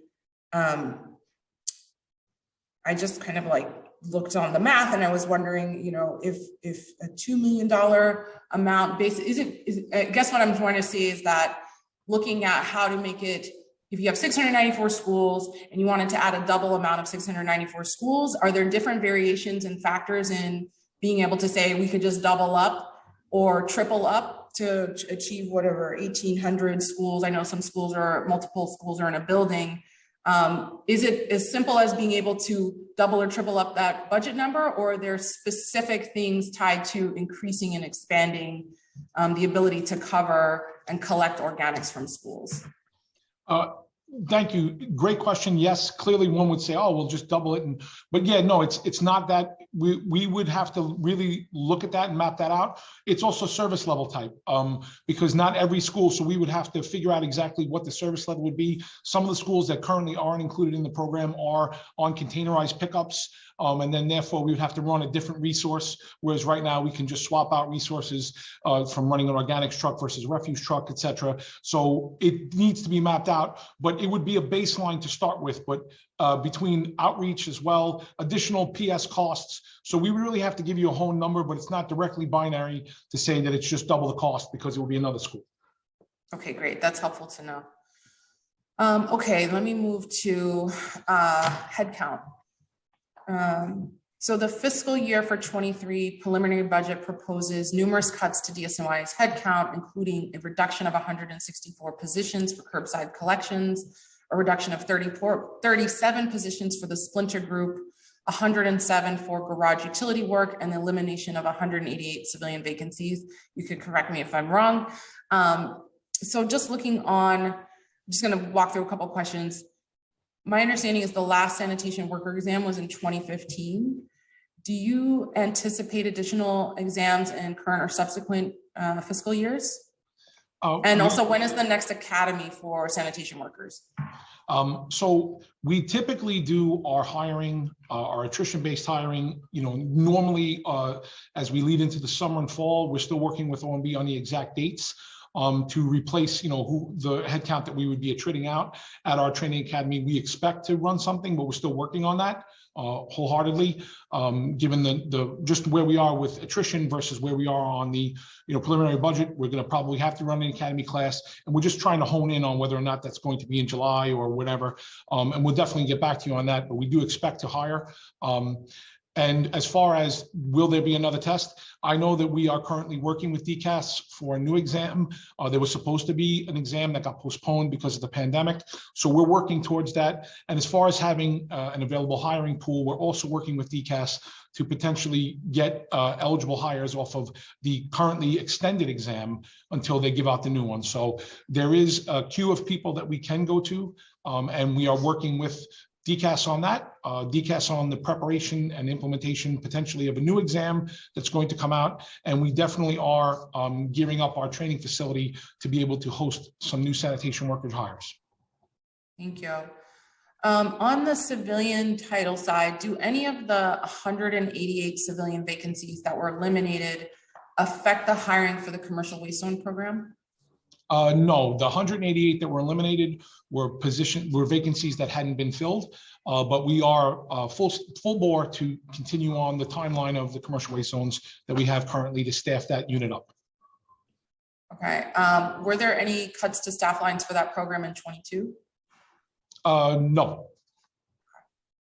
And so I'm going to move on to overtime.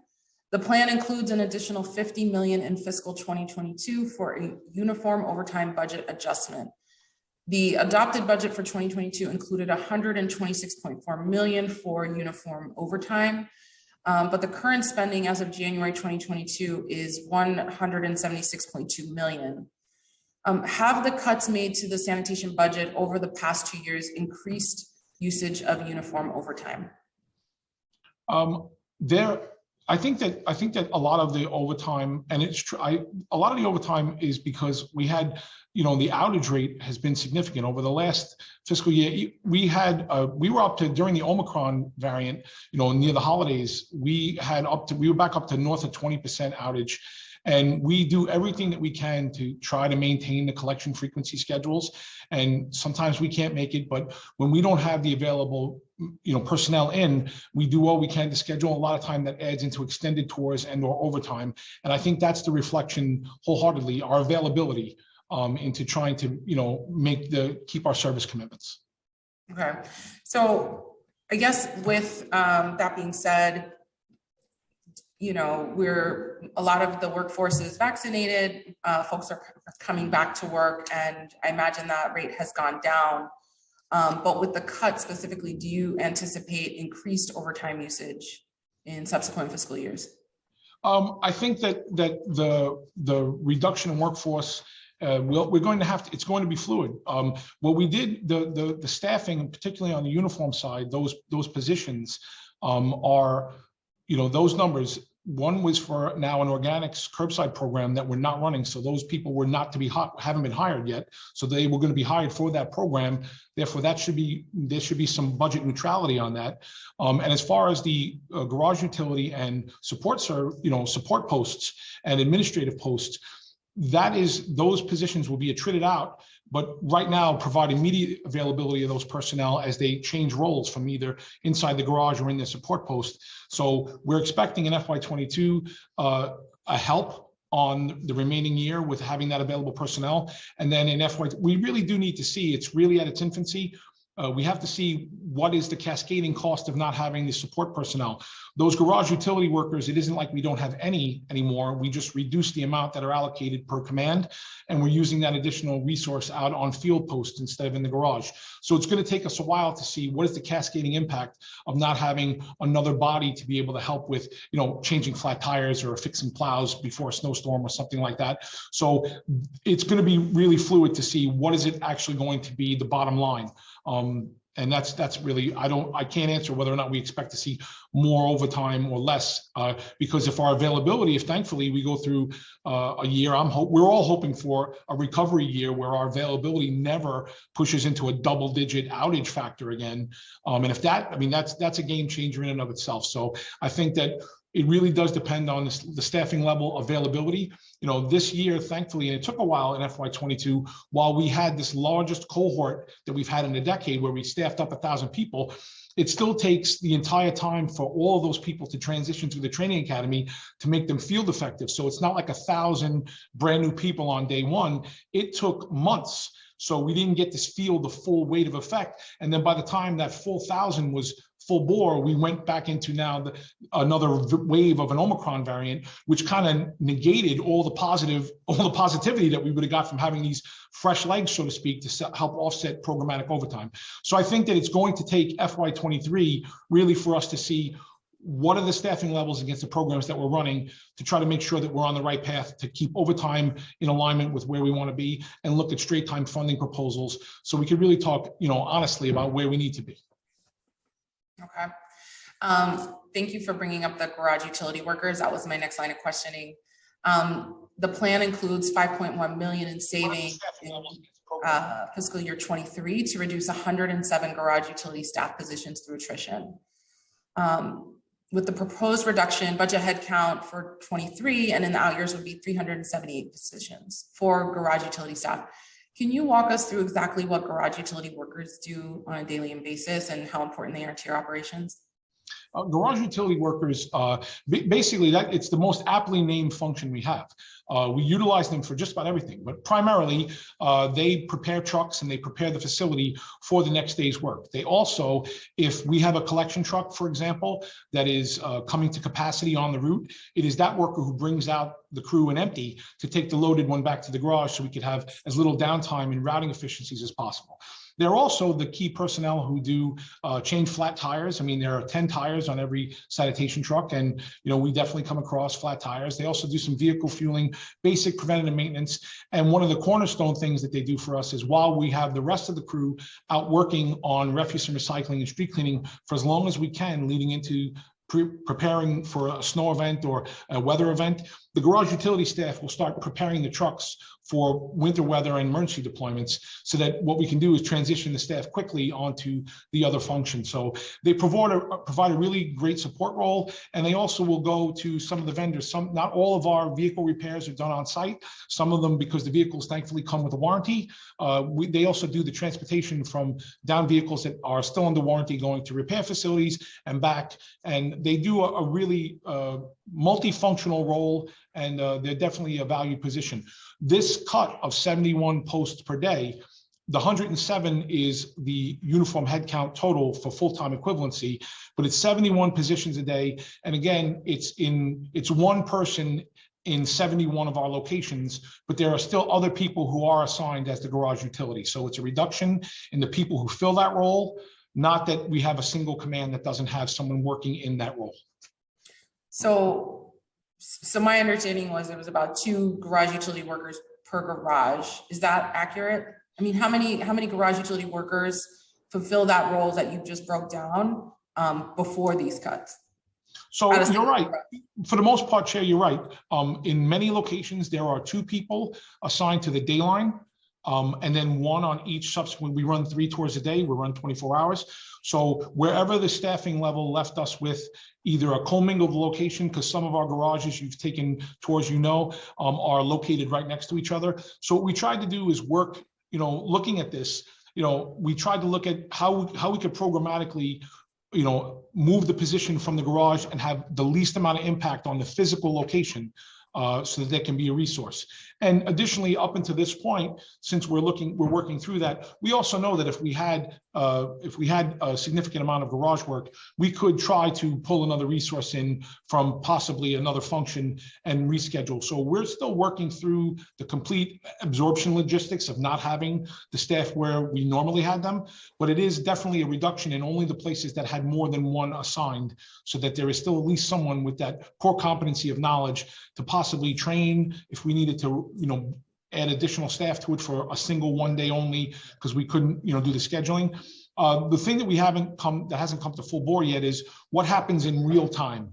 Like what happens in real time when we couldn't plan ahead for it. And I won't know those costs until we've seen it really implemented. And we really can't gauge it until we have like more data on what's this cascading cost of not having this person all the time and their incumbent muscle memory and knowledge and just knowing how to get things done. Because even when we put someone else on it temporarily, clearly that person may not have the complete core competency. Everybody's been trained to work safely, but the more you do something, the better you are at it. Right.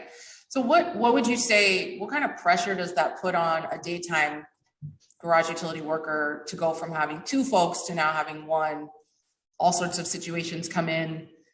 You need that muscle memory. You need that institutional knowledge of those skill sets. What do you, in your words or in your experience, because you have a lot of experience in the department, how do you think that changes a day-to-day job for a worker to have that reduction, but the same level of responsibility for the garage? I think that it definitely is going to change the workload per day. Again, that'll be fluid. We've been trying to put the onus on the garage supervisor to try to do the best that he or she can do to schedule work, do a little bit more meticulous planning on some of the things. It's usually the ad hoc, situational deployment that's going to, challenge the most. But there's also steady work. There's daily tasks that get assigned. And what we've tried to do is really take a look at the distribution of the daily tasks, look what can be rolled over into the next shift, and make command decisions. So we put a lot of onus on, we want the location supervisors to understand what the stretch of their now reduced GU staff would be, the garage utility staff, that reduction in staff, and try to communicate that effectively, ask for resources, make management aware and make their borough commands aware of when they would need potentially, here's the pinch point this week on where if something comes up, I'm not going to be able to make that because I'm not going to have the bandwidth, or the taffy's just stretched too thin. So we're working, it's in two front. The workday will definitely change for the GUs that are there because there will be one less set of hands that knows exactly what to do. That doesn't mean there won't be a set of hands. It'll be one less expert, so to speak, on how to have these little nuanced jobs go on. But it's also going to be different because we're asking our location supervisors to do more with managing the workload to make sure that they're putting the job where you have the trained person who can then potentially get a second set of hands in and be like the lead horse in that project. Great. I have a few more sets of questions. I saw the borough president pop in and out. Just to let him know, I have a few more and then we'll let him do it. I also wanted to recognize Council Member Williams had joined us at some point. I didn't mention her. So my next question is about splinter group worker reduction. The plan includes an overall savings of 8.2 over 22, 23 and out years to reduce 37 splinter group staff positions through attrition. Can you walk us through exactly what splinter group workers do on a daily basis and what impact you anticipate this having on operations with that reduction? Yes, Chair. Splinter group is a great internal nomenclature, so to speak, because we have our bureaus, and these are workers, both sanitation workers and supervisors, who fill into support units that aren't usually directly in BCC, Bureau Cleaning Collection field duties or solid waste management duties, where they don't normally typically have a job that is 360, a post, a fixed sanitation post, that it's varying. So we have people that are Bureau of Information Technology, for example. We love to have incumbent staff that's there in a uniform to be able to really be hands-on and do in-house training, respond to emergencies.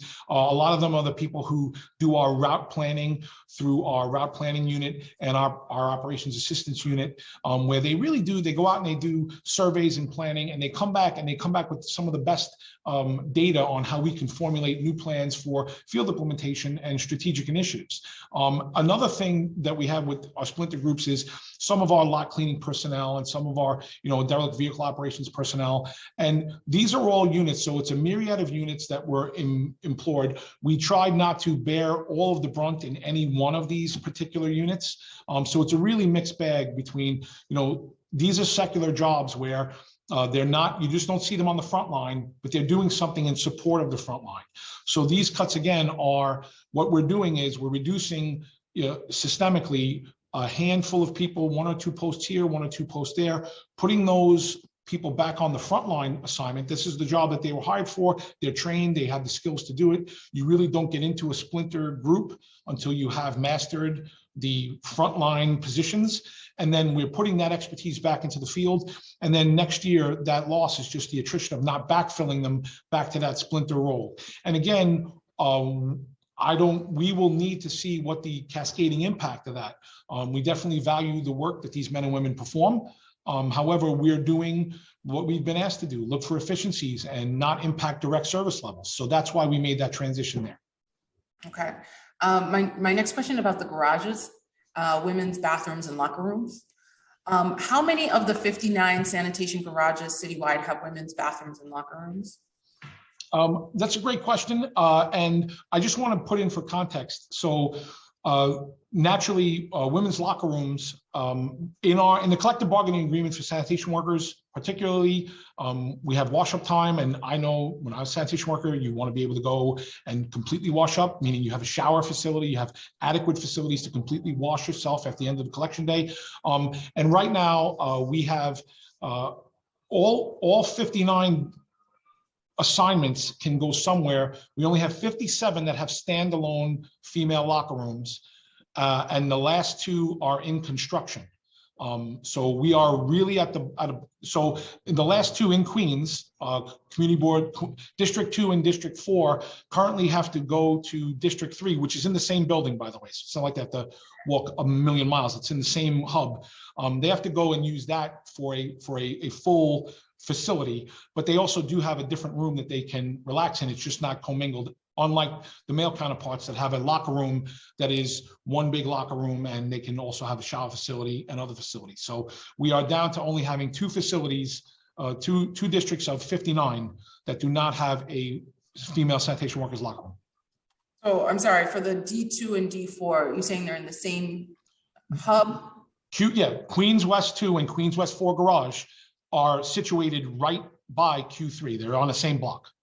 Okay, and so the women where they don't have, in those places where they don't have it, you're saying they have a different room. What kind of room is it? Well, it's just a place to sit. It's not, meaning it has no plumbing. It has no wet work. They have to go if they want to go and do, but they also, inside those same garages, there is also a single occupancy bathroom that they can utilize.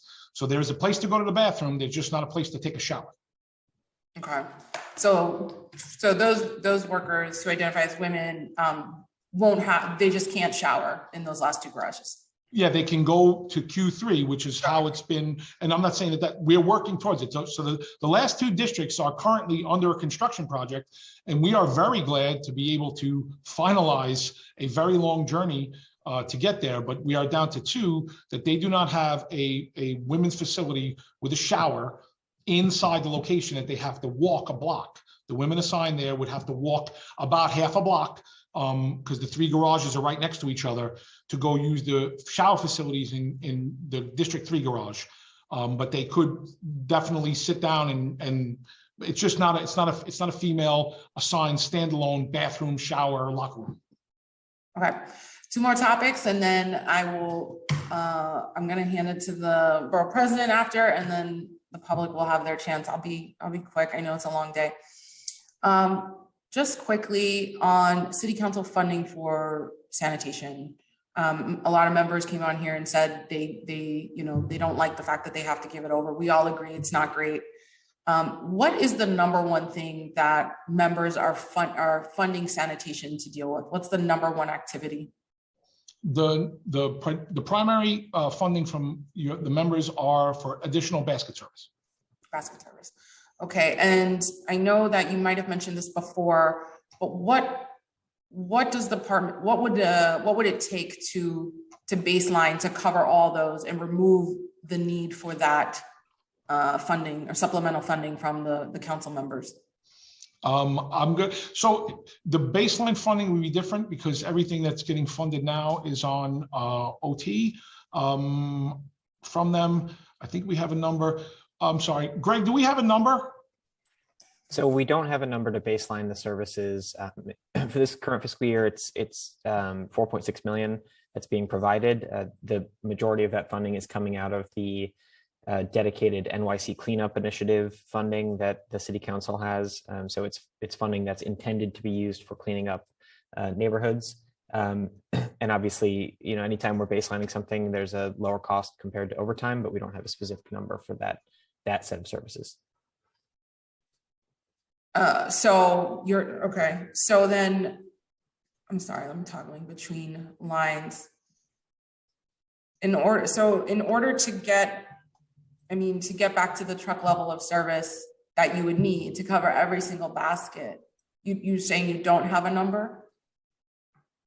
So for the specific 4.6 million in discretionary or initiative funding that city council members are providing to sanitation this year, we don't have a number for what that would be on a baseline funding. A lot of those services, all of those services are currently being executed on overtime. Many of them are half shifts. So it's like a 4-hour basket truck that goes out from 2 p.m. until 6 p.m. in the afternoon after the crew is done on collection. Those kinds of things can't be done on straight time because that is by its nature an overtime assignment. So we'd have to look through the specifics of which ones are half trucks, which ones are full trucks, and do the analysis there.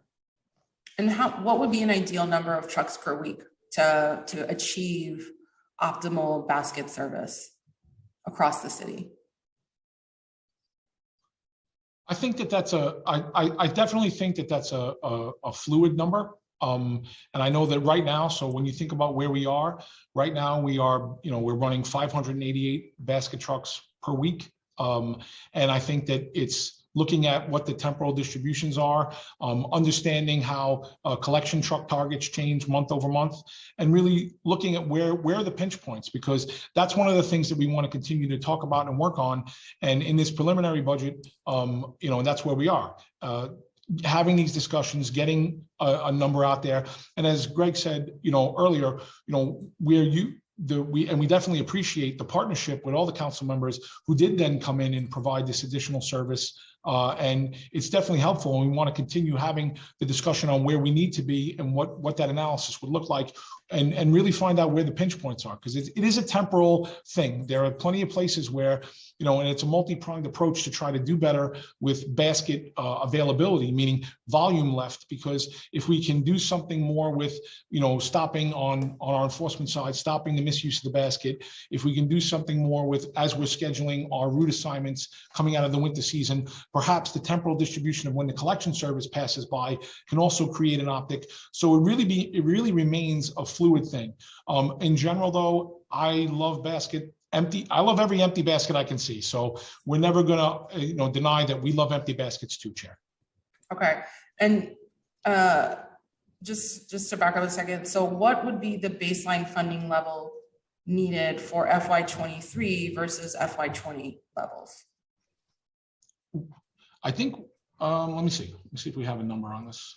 Yeah, Commissioner, I think that's the 18 million number that that Chief Harden provided earlier. Okay. But that would be if it were funded as a one-time funding on overtime, it would be the 18 million number. Okay. And has the department ever conducted a study on the effects of public waste receptacle numbers on litter?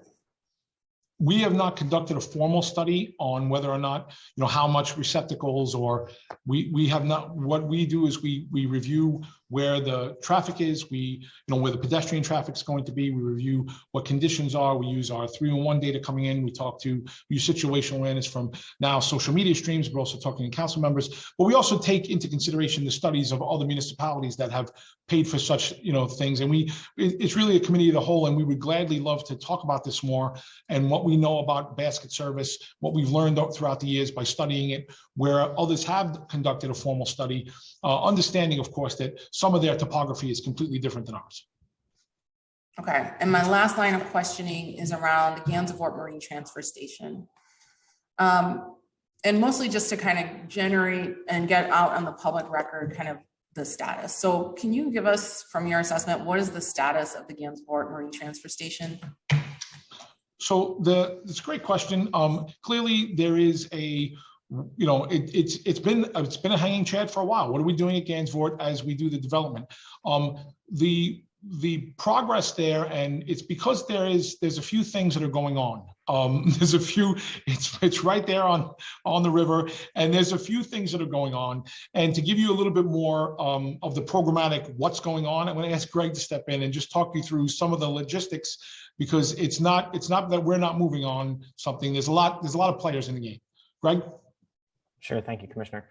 So the 2006 Solid Waste Management Plan, as one of the facilities envisioned for our long-term export program, did envision a recyclables transfer station at the Gansevoort Peninsula, where we had previously had the Gansevoort MTS, which served Fresh Kills, and it would have transported recyclables by open barge to our facilities, our partner facilities with Sims and Pratt. Currently, the paper that would go to Gansevoort is handled at one of our other MTSs at 59th Street, just up the river. And our MGP collections are delivered directly to Sims facilities in either Jersey City or the Bronx.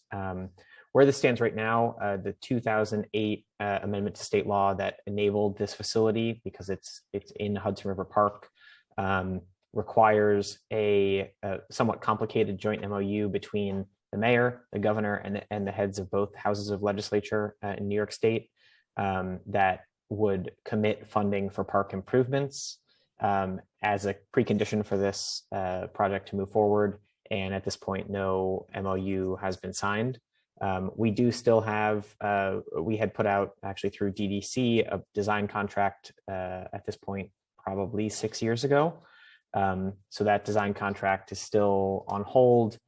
We do have $52.9 million in capital funding in the capital budget to construct the MTS. Obviously, that number of what it would actually cost has increased since 2006, so we would need more. But right now, the facility is sort of stuck in this limbo position. It's something that we're looking at as we're doing the planning for the next solid waste management plan, which is due in 2026. Does the Department of Sanitation see this as a priority? So I think it is a priority for us to have a sustainable long-term export and waste management system. That's something that, what our priorities were in 2006 were very different than what our priorities are now, because at the time we were very much focused on the recent closure of Fresh Kills landfill. We were very much focused on the over-reliance of our department on private waste transfer stations in historically overburdened communities. We have thankfully built our network of refuse marine transfer stations. We have passed with the council and with Borough President, former Chair Adam Reynoso, sorry, who I can see waiting in the wings, the waste equity law. So I think we've taken a lot of really good steps forward. We have more work to do on those topics, but I think as we go into the next solid waste management planning process with the council, with a whole range of stakeholders, I think want to have that opportunity to look at what our priorities are and figure out what the best investments are that we can make going forward. So has there been a decision at all to stop pursuing Gansevoort from the department? No, not at this time, and the funding remains in the capital budget. Great. Well, thank you all. Those are my questions. And I just wanted to acknowledge our borough president here, former chair, filling some big footsteps. Excited to always be learning from all the stuff you've done over the years on this. So I'm going to pull you up. I'm going to turn it over actually to Jessica, who will do that. Thank you, Chair. And before we hear public testimony, we will hear from Brooklyn Borough President Antonio Reynoso. Starting time. Thank you, Sergeant Biondo. I never thought I would be the one that jumps the gun when the Sergeant at Arms calls the clock. Want to say hi to the Sergeant Biondo and to the Chief, who's Perez, who's also there. And just got to do quick shout outs to the great people of that were supporting me when I was there. Jonathan Seltzer, I see there Nicole Anderson, Cridian Francisco, all people that I care deeply about. The Sergeant at Arms that carried us through all these hearings. I can't tell you how happy I am to see you all. And to the Commissioner Grayson, to Greg Anderson, it's so nice to see you all again. And I feel like it's a big reunion. And if the time that I saw the questions being asked by Chair Nurse are any reflection as to how she's going to do in this position, I couldn't be happier. We needed a change in pace, a change in style, and I really feel like the next 4 years with you at the helm, Chair Nurse, is going to be extraordinary. And I think people are going to really be happy with your work. I couldn't be happy to have somebody from Bushwick, from the same neighborhood, the same grounds in North Brooklyn, to be carrying the torch. So more power to you. Keep it up. You're doing a great job. I have a statement, but I want to cut it short because I'm coming back home. Just want to mention the Gansevoort situation, Chair Nurse, which I don't think the deputy commissioner or commissioner can say that I can say, is that it's bogged down in a bureaucratic nightmare that I believe was intentionally done to get a commitment from 4 different levels of government, or 2 levels of government, 3 houses in one. So the governor, the assembly, and the Senate, plus the council, or not the council, the mayor, have to commit a certain amount of funding for the park before they can start construction. The mayor's funding, or the city's funding, has always been parked there, so we're good to go. But until we don't get the state to match that, they won't be able to start. This is a political play made by the people in and around Gansevoort. More power to them, because they never wanted to see this happen. And they were really smart enough to put forth, a bureaucratic like hosh posh. So to undo that was difficult in my time, because I'm a member of the council and not a state rep. But I would suggest that we go after the people at the state level to finally commit to and follow through on finalizing the swamp. Is one thing that I think would be meaningful. The things that I want to just mention here is that because trash is out of sight, out of mind, is one of the departments that the mayors like to go to gut. And then we'll see crisis level garbage piling up on our streets. And the commissioner is going to be very clear with you. More personnel means cleaner streets. It's a very black and white dynamic in the Department of Sanitation. You can't be more creative. You have to drive the truck. You have to pick up the trash. It's a very, very black and white thing. More people pick up more trash. The routes have been rerouted. I think under this commissioner once, under the previous commissioner twice. The routes can't get any more efficient if we call in Amazon, Via, or FedEx to do the routing and the logistics. We're as efficient as we can get on these routes. What we need is more manpower to carry it. And Harry Nespoli would also, follow suit in letting you know that that's part of the issue we have. The zero waste by 2030 is going to have to get changed. I know, again, something I don't think the commissioner or the deputy commissioner would say, but Chair Nurse, without Save As You Throw, which is a very important program that is the narrative on that was that it was a tax on the people, and was something that wasn't supported by a previous speaker. Kind of put the mayor didn't want to put his neck on the line on something that he thought people would see as a tax, regardless of whether or not it was arguably the most important part of getting to zero waste by 2030. We need to control how much trash people are putting out. If we give them the organics recycling, give them the MGBP, the metal glass plastic, we end up having very little trash left. And the save as you throw is just an incentive to keep people from having to use too much trash. The commissioner, Captain Garcia at the time, thought it would be smart to give people rewards for doing a good job as opposed to fining them for not doing it. So we call this save as you throw versus pay as you throw. If we can't get the save as you throw moving forward, we won't get to zero waste ever because we need to change culture when it comes to how we handle our trash. Organic recycling needs to be mandatory citywide for us to achieve these goals. And if we don't do that, again, voluntarily or whatever systems we have, these half-stepped systems won't allow us to achieve that. And I think it's very important. So those are the things that I think are important. I just really wanted to come back and say hi to everybody and hang out with Chair Nurse more than anything else. A lot of love in my heart for you guys. I'll be more technical at the next hearing, but spread love is the Brooklyn way, and it's so great to see you all. Thank you, Chair Nurse, for indulging me with extra time. Thank you very much, Brooklyn Borough President Reynoso. We will now turn to public testimony. I would like to remind everyone that unlike our typical council hearings, we will be calling individuals one by one to testify. Each panelist will be given 3 minutes to speak. Please begin once the sergeant has started the timer.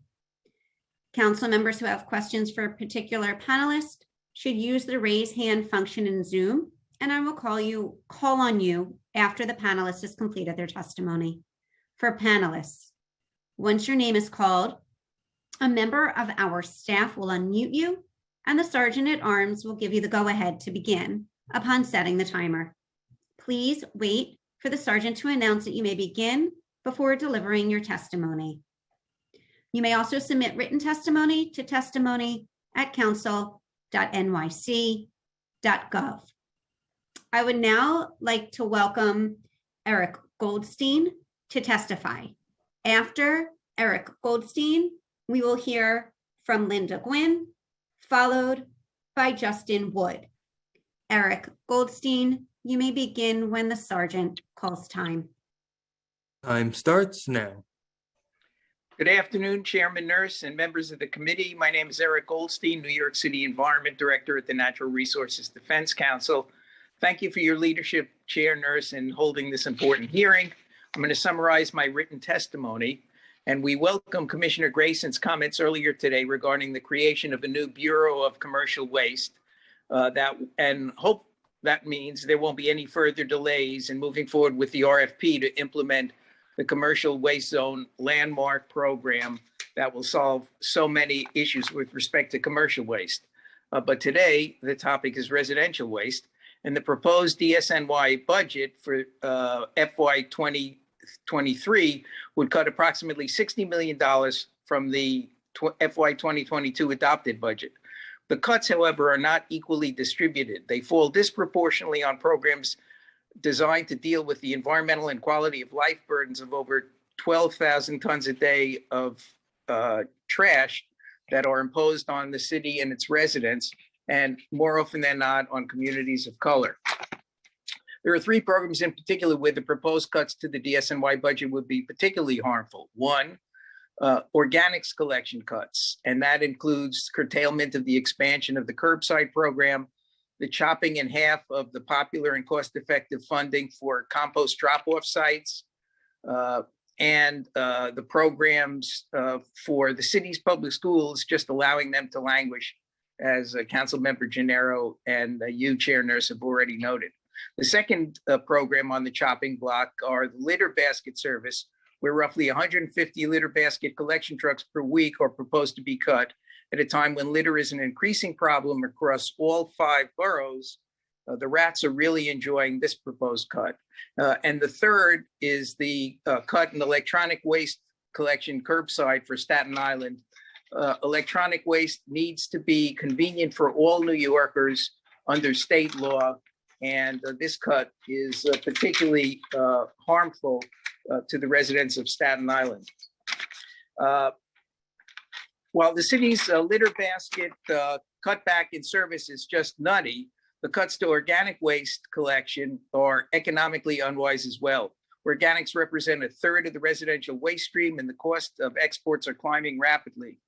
In FY20, the cost to taxpayers for waste export to out-of-state landfills and incinerators was $430 million. In FY27, that's increased to $470 million. In other words, there's been a $40 million increase in export costs. The solution is to send our food scraps, yard waste, and composting to composting facilities and anaerobic digestion facilities rather than to distant landfills and incinerators. And if we invest wisely, we'll end up saving money over the long term with these programs, just as Seattle has already demonstrated. Time expired. Finally, let me conclude by making these tiny recommendations. Full restoration of funding for community composting. That's an additional $3.5 million at least. Expansion of school food waste collections to every city public school. Funding for planning for mandatory curbside compost collection, which the department should be doing, and the council needs to enact legislation to advance that. Restoration of e-waste collections for Staten Island, and restoration and expansion of the litter basket collection service in all 5 boroughs. We urge you to include these in the council's budget response document to the city's proposed preliminary budget, and we thank you for your attention. Thank you for your testimony. We will now hear from Linda Gwynn, followed by Justin Wood, followed by Adrian Benepe. Linda Gwynn, you may begin when the sergeant calls time. Time starts now. Thank you for the opportunity to testify today. My name is Linda Wing, and I'm the Senior Research and Policy Analyst at Align. Align is the New York Transform Don't Trash Coalition, a citywide partnership of environmental justice communities, unions, Safe Street advocates working to create good green jobs and clean, safer communities for all New Yorkers. Since the start of the pandemic, sanitation services have been one of the first to experience budget cuts or even total suspension, despite impacting every single neighborhood across the city. We saw this during the first 2 years of the pandemic, when critical programs like commercial waste zones, basket service, and community composting were deprioritized and underfunded, resulting in dirtier streets, a dramatic rise of litter and rodent complaints, and lowered quality of life for all New Yorkers. The proposed budget cuts to the Department of Sanitation will exacerbate our city's sanitation crisis. While our Transform Don't Trash Coalition is heartened to see the establishment of the Commercial Waste Division in the preliminary budget, we are urging the city to implement the Commercial Waste Zones law as soon as possible and to restore and expand DSNY's budget to ensure vital sanitation services, as I mentioned previously, are operating at pre-pandemic levels. Our city, frankly, faces a unique opportunity to transform our waste management systems, and implementing proven strategies is the first step.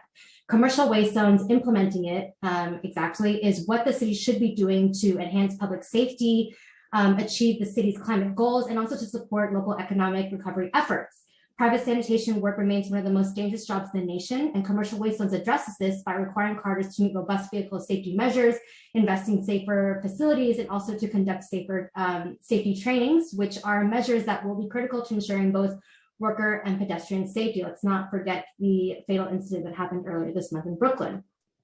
On climate, commercial waste zones will promote high recycling and composting standards, and also take 18 million diesel truck miles off new city streets. On environmental recovery, the city's environmental impact statement for commercial waste zones found that the new system would offer at least $14 million in system-wide cost savings. The new system will also expand opportunities for minority and women-owned businesses by incentivizing awardees to partner with recyclers, manufacturers, micro-haulers, and auditors to reduce the massive commercial waste stream. Delaying the implementation of commercial waste zones means the continued exclusion of these many current and future women of color innovators. Lastly, I'm going to speak a little bit about the organics recycling program. New York stands to, this stands to be the largest opportunity for the city to invest in jobs in the waste industry. Organics recycling will divert a significant amount of waste away from landfills, create more good local jobs for New Yorkers, and has the potential to earn up to $20 million in revenue each year. We can learn from established proven models like Seattle that have done this in the past. New York Transform Don't Trash Coalition urges the city to implement commercial waste zones as soon as possible and to restore and expand DSNY's budget to ensure vital sanitation services are operating at pre-pandemic levels. I want to thank Chair Nurse for your leadership and also extend my thanks to the committee for their collaboration on this important work. And I hope I made it to time. That's all for me. Thank you for your testimony. We will now hear from Justin Wood, followed by Adrian Benepe, followed by Dylan Halper. Justin Wood, You may begin when the sergeant calls time. Time starts now. Thank you. Thank you, Chair Nurse and members of the Sanitation Committee and the Borough President for the opportunity to speak today. I'm also going to summarize my written testimony. In sum, as we've heard from so many council members, as our world faces an escalating climate crisis, we continue in New York City to struggle with rats, piles of garbage bags in the streets, and a grossly unequal waste system that still disproportionately dumps and incinerates waste in environmental justice communities. We echo the concerns of many others that cuts to recycling programs in particular and the lack of investments in the proposed 23 sanitation budget are taking us in the wrong direction while perpetuating existing inequities. On the residential side of the waste system, we share the concerns of many about the proposed cuts to community compost programs, education, outreach, and the freeze to the planned expansion of the very limited curbside compost collection program. We note that New York City's diversion rate has been declining, going in the wrong direction, and it's far from on track to achieve our zero waste and greenhouse gas reduction goals. So, along with many others, we call for the urgent need for legislation and a long-term budget plan. So we're not here every year fighting over the same things, for a universal mandatory composting program in which all New Yorkers can recycle their food and yard waste, and in which building owners and managers are required to enable their tenants to participate. I'm gonna sort of move quickly, but we share in the call for containerization and innovation to go hand in hand with the expansion of composting. We need to deny food to the armies of rats. We now see feasting on the mixed garbage in black bag piles throughout the city. We are equally concerned by the delays in the implementation of commercial waste zones. And we saw that there was a sort of hasty, we think, move to delay this by 3 months.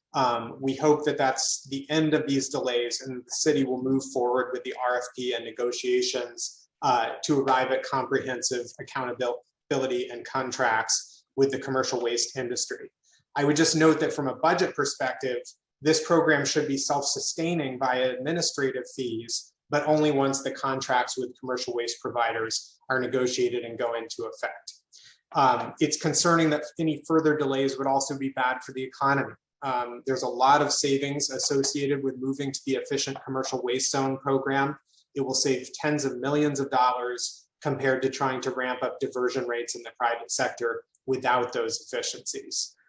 Just to note, there's also been a lot of delays to the enforcement of commercial organic waste recycling rules. And as New York City reopens and we go back to producing a lot of commercial food waste, we really need enforcement of those rules to ensure that edible food is donated and that inedible food waste is recycled via composting.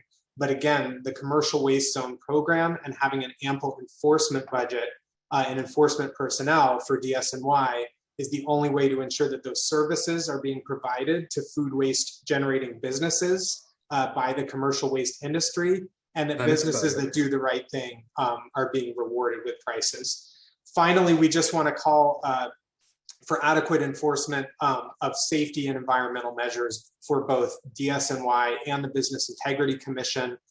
We've similarly been shocked and disturbed by the recent death of a pedestrian in Brooklyn, and by BIC's data showing that only 27% of these dangerous large private sanitation trucks have installed basic side guards, meaning the industry is not on track to be in compliance with Local Law 108 of 2021, which requires side guards on all trucks by 2023. Thank you so much, Chair Nurse, and to members of the council, and we look forward to working with you and agency staff to implement these programs. Thank you for your testimony. We will now hear from Adrian Benepe, followed by Dylan Halper, followed by Jasmine Nguyen. Adrian Benepe, you may begin when the sergeant calls time. Time starts now. Thank you, Chairperson Nurse, all the committee members, including my home district Councilmember Dale Brewer. Thank you for the opportunity to testify before you today. My name is Adrian Benepe. I'm president of Brooklyn Botanic Garden, a proud member of the New York City Cultural Institutions Group. However, I am not here today to lobby for restoration of the Cultural Affairs budget. Instead, I'd like to talk about the New York City Compost Project, of which Brooklyn Botanic Garden has been a member since its inception almost 20 years ago. During that time, it has been our privilege to educate countless New Yorkers on healthy soils and provide the resources that New Yorkers need to produce and use their own compost. It's also been an honor to be a nonprofit partner with the Department of Sanitation, just as it was for many years when I was Parks Commissioner and partnered with the Department of Sanitation in converting closed landfills into public parks, including Fresh Kills Park and Shirley Chisholm State Park. So thank you for that extraordinary collaboration. Prior to the budget cuts brought on by the pandemic, the New York City Compost Project at BBG had a total of 6 full-time employees. At full strength, the program had the bandwidth to engage in myriad community outreach and educational efforts. Our staff provided technical assistance to volunteer compost sites, hosted school and community-based workshops. BBG also regularly hosted and taught classes as part of the Master Composter Certificate Program. As a result of budget cuts, the New York City Compost Project at BBG has been reduced to a single employee who is assigned to work with the nonprofit Red Hook Initiative, a community-based environmental organization with a farm and composting operations in Red Hook, Brooklyn. While we strive to provide as many of these services we offered prior to the pandemic, capacity has been greatly diminished. As our city works to meet the challenges of climate change, the project of reducing our contributions to landfills is more important than ever. I know I'm preaching to the converted.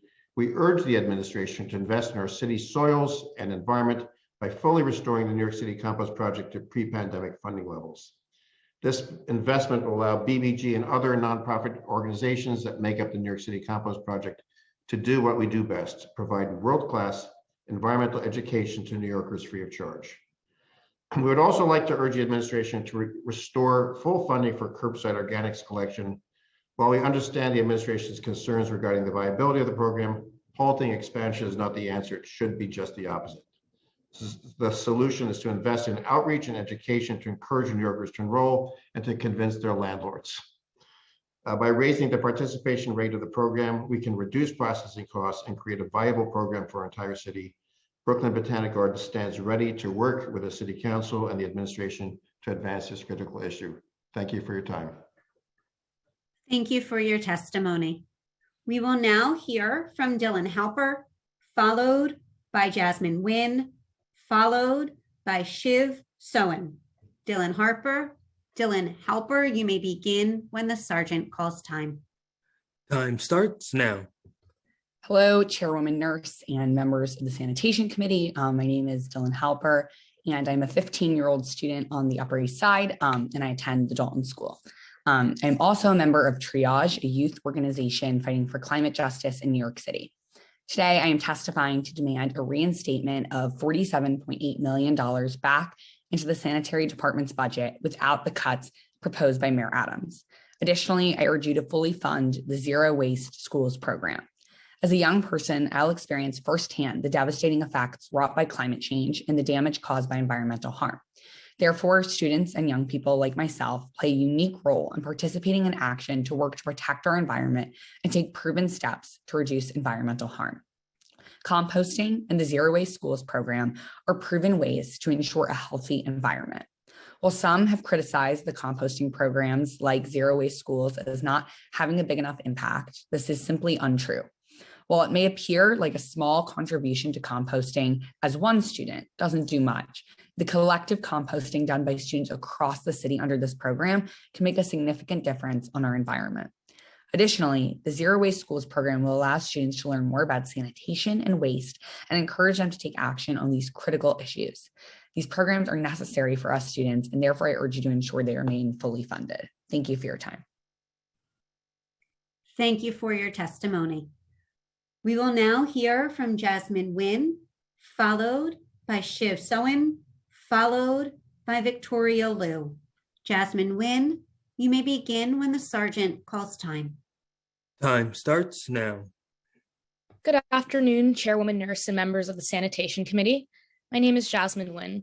I'm an 11th grade student who has lived in New York City for my entire lifetime, and I'm also a Manhattan Borough organizer with Triage, a youth-led climate justice organization based in New York City.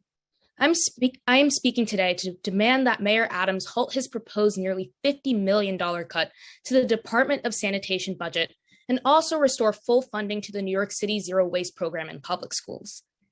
Sanitation is one of the greatest challenges that my community of Harlem has faced in recent years. Yesterday, while I was walking along 116th Street, I noticed multiple dead rats and mice near heaps of food waste and garbage lined across the street. By cutting funding, this will only worsen problems that are negatively impacting the lives of New York City residents on a daily basis. According to the Hunter College Food Policy Center, as of 2020, it was estimated that over half of food waste in New York City came from residential settings. By continuing the Zero Waste program in New York City public schools, students can learn about the negative impacts of food waste on the environment and its impact on the climate crisis, and thus encourage those within their households to take action on food waste by bringing composting practices into their daily home lives. By providing funding for the Zero Waste program in schools in conjunction with other community-based composting initiatives in New York City, this directly provides residents with a way to take action on the climate crisis and aid in New York City's efforts in reducing food waste and helping the climate. Therefore, once again, I'm demanding that for the sake of improving the quality of life of New York City residents, and for the sake of effectively combating the climate crisis, that we reinstate the $50 million cut and also continue to fund the Zero Waste programming in public schools. Thank you. Thank you for your testimony. We will now hear from Shiv Soen, followed by Victoria Liu, followed by Helen Brady. Shiv Soen, you may begin when the sergeant calls time. Starting time. Good afternoon, Chairwoman Nurse, members of the Sanitation Committee, and everybody present. My name is Shiv Soen, and I'm a resident in Lower Manhattan, a 21-year-old senior at NYU, and I also serve as the Executive Director of Triage, a youth organization fighting for climate justice across New York City. I speak on behalf of hundreds of our members, all of whom are high school and college students within the 5 boroughs of New York City, to strongly state our support for reinstating the $47.8 million cut from the sanitation budget, and to ensure that this money is directly invested in trash pickup, our organic composting program, and the Zero Waste Schools initiative, all of which are critical in our city's fight against climate change. The Zero Waste Schools initiative provides 66,000 students with critical opportunities to learn and engage with the environment. It's also a valuable educational asset for our students, provides our communities with access to fresh food, and ensures that our schools are kept clean. This vital program currently exists in only half of our schools, and I implore you to allocate funding in the FY23 budget to fully fund this program. We have only seen the beginning of the impact that this program has in half of our schools, and additional funding to all of our schools in the city to make this program universal will be transformational, not only for our students, but for the communities that these schools are in and for everybody involved in our city. Moreover, our city is continuously facing a trash crisis. If I walked outside my door right now, you would see over 24 garbage bags lined across my sidewalk. It makes it nearly impossible to use that area of the road, as rats and other animals have made it their homes. It is unsanitary, unsafe, and degrading to our residents to be forced into these conditions with no other choice of their own. As I talk to residents in Lower Manhattan, Cypress Hills in Brooklyn, Astoria in Queens, Harlem, in the Bronx, residents across all 5 boroughs of our city are continuously facing a trash crisis. And this is showing us, not only to me, but to other residents of our city, that this is how we value them. We value the lives of all of our residents here, and we must make this investment immediately in order to show who matters in our city and in our budget. Finally, the work of the Sanitation Committee is critical in our fight against climate change. We currently deal with our trash by incinerating it or leaving it in our streets, which results in increased emissions and litter that devastates our city's ecosystem. Reinstating the $47.8 million cut from the sanitation budget will be essential for our city to meet its environmental justice, waste equity, zero waste goals, and ensure that our schools are set up for future generations, and that myself and that my children will have a city that we're proud to live in. Thank you. Thank you for your testimony. We will now hear from Victoria Liu, followed by Helen Brady, followed by Hildalyn Colon Hernandez. Victoria Liu, you may begin when the sergeant calls time. Starting time. Hello, everyone. My name's Victoria Liu, and I'm the Queensboro organizer with Triage. I've been a student within the New York City public school system my entire life, and this is my last year culminating as a senior in Forest Hills High School in Queens, New York. And I'm here to ask that we reinstate $47.8 million back into the sanitary department budget, fully funding the Zero Waste School program. I've seen firsthand the amount of unnecessary waste from paper to plastic to food within our schools. And the implementation of our recycling and gardening programs have seen explicit benefits from both our administrative and student body. Our school is now more conscious of their waste and have been implementing sanitation education and improvements such as specific trash bins and recycling campaigns such as recycling expo markers and electronics that are no longer in use. Gardening has also provided a space not only to cultivate produce and even pollination sites, but have mobilized many of our students towards eco-consciousness. While these changes seem minor, when a school like mine with over 4,000 kids and 200 administrators are striving to lessen their waste, a significant amount is reduced. However, there still remains a large amount of waste left every day, and most notably within our cafeterias, where plastic utensils, cups, and mounds of food are thrown out on the daily. We need to continue investing, especially in a composting program that could greatly reduce our food consumption. We need to invest in our future, and that starts within our schools. Thank you. Thank you for your testimony.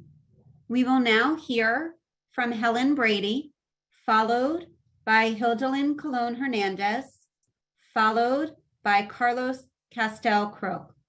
Helen Brady, you may begin when the sergeant calls time. Starting time. Hi, good evening. My name is Helen Brady and I'm 16 and I'm from West Brighton, Staten Island. I'm a sophomore attending Curtis High School and borough organizer of Staten Island and Brooklyn for triage. I've come here today to demand the reinstatement of $47.8 million back to the sanitary department budget and for Mayor Adams to fully fund Zero Waste School program. Now, living in Staten Island, I saw the firsthand effects of the last time there were issues in the sanitation department in August when there was no garbage pickup in South Brooklyn and Staten Island for over a week. This left residents to deal with mice, rats, and other infestations. To act as if garbage and waste in our city is not an issue when across the city corners and storm drains are overwhelmed with filth and garbage is disrespectful to the residents and to the workers of DSNY who work every day cleaning up the city the best that they can. Cutting their budget will only make their job more difficult to accomplish. Programs such as the Zero Waste program, when implemented into early childhood, will mold students and the future of the city into well-educated, climate-friendly citizens, thus creating a solution to our city's pollution problems. I hope that this committee can understand my frustrations and those shared by many others here today. Thank you for listening. Thank you for your testimony. We will now hear from Hildalyn Colon Hernandez, followed by Carlos Castel Croak, followed by Matthew Savello. Hildalyn Colon Hernandez, you may begin when the sergeant calls time. Starting time.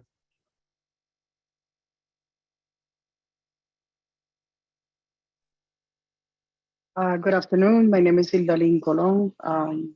To the committee, to Chair Nurse, thank you for the opportunity to speak to all of you.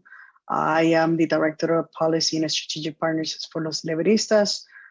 We are here to support the call to reducing the cut of the budget.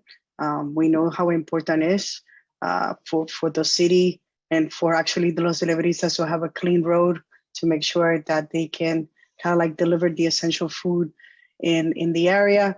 One thing also that we want to highlight that is part of the budget as we see it, we need to start thinking in the budget, maybe not for this budget, for the next budget, is the importance about having a plan for the disposal of electric equipment. Our delivery workers use lithium batteries. We have close to 150,000 of lithium batteries in the city that are constantly used 12 hours a day, 7 days a week. So we need to start a process about how do we address that issue that would reflect all of us in the climate. We are offering and we're proposing a Los Libristas Hub as a solution where workers can like dispose that kind of equipment And that's something that part of like some of our discretionary funding of asking to invest in this project. There's no only an alternative to that reality about regular disposable garbage is essential, but we need to start thinking that technology, a safe way to dispose technology and this kind of equipment is essential for the sake of all of us, because we only have to make the safe properly, but have to make sure it doesn't get to our soil and doesn't get contaminated. My last minute, I just want to highlight the importance too for the city to invest in keep training the day laborers that actually help a lot of the support of some of the cleanup that sometimes the city cannot pick up. A lot of the times as City Council Member Brewer, right, individuals kind of like take on their own to do this cleanup as this day labor workers that get hired to do the essential cleanup, especially in the areas where maybe sanitation is not as accessible, and especially in private neighborhoods where a lot of people own their homes. So that's something that is, I think, essential and part of the process that we would like to consider as the designation of budgetary needs are. I want to thank to everybody and thank you for the opportunity. Thank you for your testimony. We will now hear from Carlos Castel-Croce, followed by Matthew Civello, followed by Oliver Wright. Carlos Castel-Croce, you may begin when the sergeant calls time. Starting time. Good afternoon. My name is Carlos Castel-Croce. I'm the Associate for New York City Programs at the New York League of Conservation Voters. NYLCV represents over 30,000 members in New York City, and we are committed to advancing a sustainability agenda that will make our people, our neighborhoods, and our economy healthier and more resilient. I'd like to thank Chair Nurse and all the members on the committee for the opportunity to testify today. At NYLCV, we firmly believe that a comprehensive and eco-friendly waste management system is essential to the cleanliness and health of our city. With 1/3 of the waste that New Yorkers produce being organic materials, a citywide organic recycling program is long overdue. If we want to achieve our city's goals of 0 by 30, and improve quality of life for our residents, we must be investing in expansions and comprehensive overhauls to our waste management system and programs. Clean streets are undoubtedly a public health issue, but a comprehensive composting collection program would do even more for our environment and our quality of life. By collecting food waste, we can drastically reduce emissions from transporting waste and decomposition in landfills. Secure brown bins can also help us manage our growing pest problem in New York City, protecting our trash from rats. It is worth noting that neighborhoods near polluting facilities like garbage collection stations and incinerators, most often low in communities of color, are the ones whose environments, public health, and social justice could be benefited the most by improving composting systems. The higher rates of pollution in these communities cause a disproportionately higher rate cases of asthma, cancer, and other health issues, and compound already existing environmental and racial inequities. It is why we were disheartened to see the composting program expansion cut in the preliminary budget. We know from previous suspensions in recycling that the city struggles to regain lost ground, and people often lose good habits they build, leading to confusion and aggression on our climate goals. We must seek to not only fund the expansion of the curbside program, but also additional initiatives such as the CORE Act and Skip the Stuff to further reduce waste. We're also very happy to hear about the commercial waste zone system. We really hope that gets moving forward. As many people said, I'm not going to go too far into that, but I also want to note that if the state legislature adopts an extended producer responsibility program for packaging waste in this year's state budget, it would both reduce the amount of waste that we have to deal with in the first place and require waste producers to help cover the city's costs related to collection, recycling, and disposal of packaging waste. I hope that everyone votes yes on the resolution that should come up for a vote, I'm expecting soon, to support that measure. We hope that when the council releases their budget response, it will be true to the commitments many made around expanding composting. We look forward to working with the council and this committee towards our zero waste goals and truly investing in sanitation. Thank you. Thank you for your testimony. We will now hear from Matthew Civello, followed by Oliver Wright, followed by Derek Bowers. Matthew Civello, you may begin when the sergeant calls time. Starting time. Chair Nurse and members of the Committee on Sanitation and Solid Waste Management. My name is Matthew Civello, and I am the chair of the Manhattan Solid Waste Advisory Board. Manhattan SWAB is a volunteer citizens organization dedicated to helping New York City achieve its zero waste goals since 1988. We are appointed and advise the Manhattan Borough President, City Council, and others in the city regarding solid waste management policy. Thank you, Chair Nurse, and thank you for your leadership and commitment to this subject and to the city.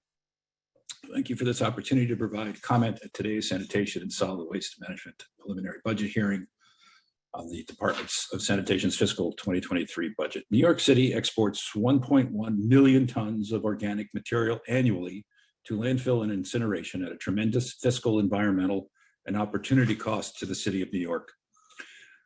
With each exported ton of organics, New York City literally exports a ton of money and possibly jobs. We estimate that the combined costs associated with our city's export of 1 million plus tons of organics for burying and burning is $233 million annually. Over the next 4.5 fiscal years, this city will spend approximately $1 billion in properly disposing of just its organic material. This is before possible substantial adjustments for inflation. In 2022, inflation is now running at about 7%.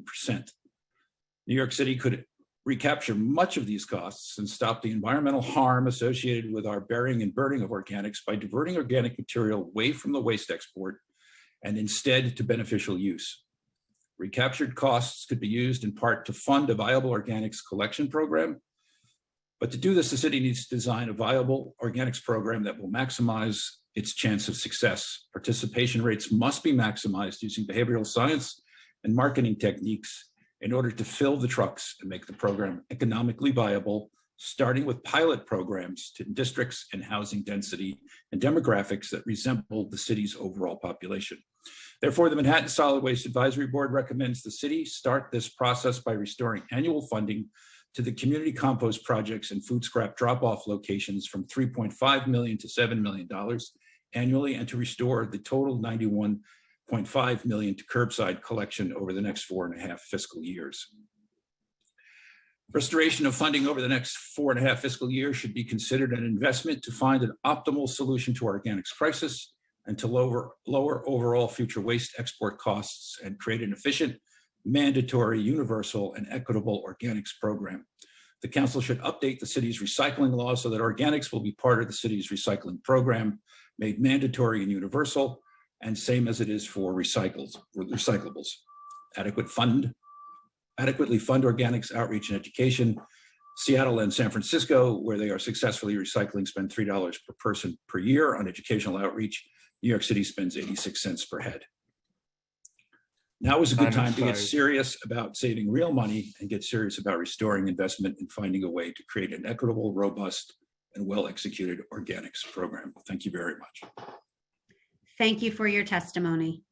We will now hear from Oliver Wright, followed by Derek Bowers, followed by Heather Beers Dimitriadis. Oliver Wright, you may begin when the sergeant calls time. Starting time. Good afternoon. My name is Oliver Wright, and I'm the chair of the Brooklyn Solid Waste Advisory Board. I'm pleased to present testimony today relating to the mayor's preliminary budget. Thank you, everyone involved, for the opportunity to testify today. We are extremely concerned that the Department of Sanitation is once again facing budget cuts. DSNY's services are essential to the functioning and overall well-being of the city and should be treated as non-negotiable. In particular, since the onset of COVID-19, the city's streets, especially in low-income communities, have been impacted by increased litter, unclean streets, and an onslaught of rodents. This is demoralizing for residents and hinders the economic and social development of the city. Moreover, progress towards the city's zero waste goals continues to stagnate. With work underway towards both the 2023 waste characterization study and the next solid waste management plan, the city is no closer to a coherent approach to reducing and diverting waste from landfill. The status of the curbside composting program is indicative of this. Participation in the opt-in program is low, and expansion of the program has now been halted less than a year since the announcement of its return. Stopping and starting the program is both a waste of resources and confusing to residents. How much further along would we be if collection had not stopped? Brooklyn SWAB has previously called for DSNY to be given funding commensurate with the scale of both its day-to-day operations and the long-range planning required to bring the city towards zero waste. We reiterate this call today and request that the department be given funding that is lockboxed for an in-depth evidence-based planning process. This planning process needs to encompass all communities, not just the more affluent neighborhoods, such as those now being served by the curbside composting collections and those chosen for organic smart bin pilots. This is a matter of equity and environmental justice. To achieve the city's goal of zero waste to landfill by 2030, work must begin immediately in all communities. With specific regards to organic waste, funding for community composting should be restored, especially in light of further delays to the curbside programme. Delaying further expansion of the curbside composting programme is regrettable but understandable. It should resume expansion only following the aforementioned planning process. The diversion of organic waste is complex and multifaceted, and pilot programs can and should be deployed to help us determine which approaches work best in different communities. We've suggested examples of pilot programs in our written testimony submitted separately. At the top of the waste hierarchy, an opportunity to save money exists in the form of a food waste reduction campaign. By our estimate, the city spends almost $80 million annually sending preventable residential food waste to landfill and incineration. A 10% reduction of that through a concerted outreach campaign would therefore save more than the entire cost of the community composting program. It's our belief that an adequately executed planning process can and should lead to a citywide mandatory organics program within 5 to 7 years. To sum up, a report issued this month by the International Panel on Climate Change states that the world is in a climate emergency, a code red for humanity, according to the UN Secretary General. Reducing the Department of Sanitation's budget in the interest of short-term savings therefore endangers not only New York City's future environmental, economic, and social prosperity, but hinders progress towards national and global climate goals. Let's follow the science and do what we must. Thank you very much. Thank you for your testimony. We will now hear from Derek Bowers, followed by Heather Beers-Dimitriadis, followed by Debbie Lee Cohen. Derek Bowers, you may begin when the sergeant calls time. Starting time. Good evening. My name is Derek Bowers, and I'm the Director of Social Enterprise in New York City for the Center of Employment Opportunities, also known as CEO. Thank you to Chair Nurse and the members of the committee and all council members present. I appreciate this opportunity to submit testimony about our program model and work across New York City and how innovative sanitation initiatives intersect with our work in the reentry space. CEO's mission is to provide immediate, effective, and comprehensive employment services to individuals recently returning from incarceration and young adults who have had interactions with the criminal legal system. As the largest provider of reentry employment services in New York, our intentional focus is to serve individuals facing the most significant barriers to gaining and maintaining employment, while also returning $3.30 for every dollar of public investment. Our 4-stage program has 2 core components, transitional employment, which we provide through partnerships with city agencies like DCAS and NYCHA, and vocational services to help participants attain long-term employment outside of CEO. Since its inception, CEO has made nearly 39,000 unsubsidized job placements for formerly incarcerated individuals, over half of which benefited New Yorkers. CEO believes that increased investments into additional sanitation services that also support employment and training, such as the NYC Cleanup Initiative, are essential to organizations like CEO that utilize transitional work as part of our model. Improving public spaces and economic prosperity goals for New York City go hand in hand. Specific work crew enterprises can be paired with sanitation opportunities. For example, CEO's work crews focus on supplemental sanitation efforts throughout the city, and this work helps our participants gain stability and motivation so they can ultimately succeed in long-term employment. This has been made possible year after year through funding from the City Council's NYC Cleanup Initiative.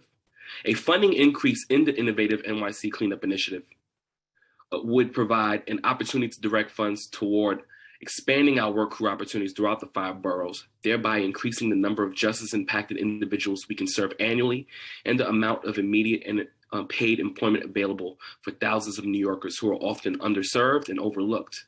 It would also provide the city with a diverse labor pool of individuals who are screened, trained, and motivated to work during a time where the job market is experiencing a downturn, and maybe even create a municipal hiring pipeline into city agencies like DSNY.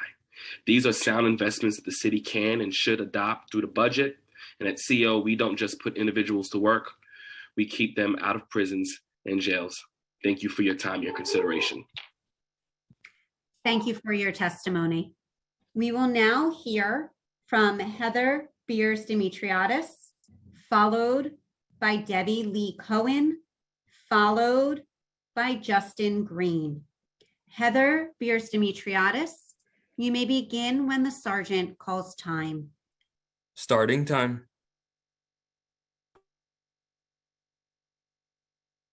Good afternoon, Chair Nurse and fellow committee members. My name is Heather Beers Dimitriadis, and I am the chair for Community Board 6 in Queens. Community District 6 includes neighborhoods of Rego Park and Forest Hills. Today, I am here to advocate for not only the continuation of composting in District 6, but also for an expansion. This district, unlike some others in the city, has not benefited from the implementation of curbside composting in any form. Instead, they relied on local efforts to dispose of their food scraps. The Compost Collective, for example, has been in our community for over 10 years. They serve over 1,375 families and have volunteers and participants as young as 4 and as old as 84 years old. They collect 65,000 to 72,000 pounds of compost a week. They were one of the few sites that remained open during the lockdown, and they had people coming from as far as Brooklyn and Rosedale to drop off their food scraps. Any reduction in funding for composting and organics recycling will cut their capacity in half. As the lockdown eased, the Forest Hills Green Team started a volunteer-led food scrap collection site at the Forest Hills Green Market that would serve 250 to 300 people a week. It started with 2 containers and doubled over time. They would collect 256 pounds every Sunday and at times have to turn people away as they reached capacity. At times, they had a team of 20 volunteers managing the process. We now have Grow NYC managing the compost collection efforts, and the participation is going strong. Any reduction in funding for compost and organics recycling will cut this program altogether. Community Board 6 recently learned that over 15,000 households in our district requested curbside composting through the Department of Sanitation of New York's campaign.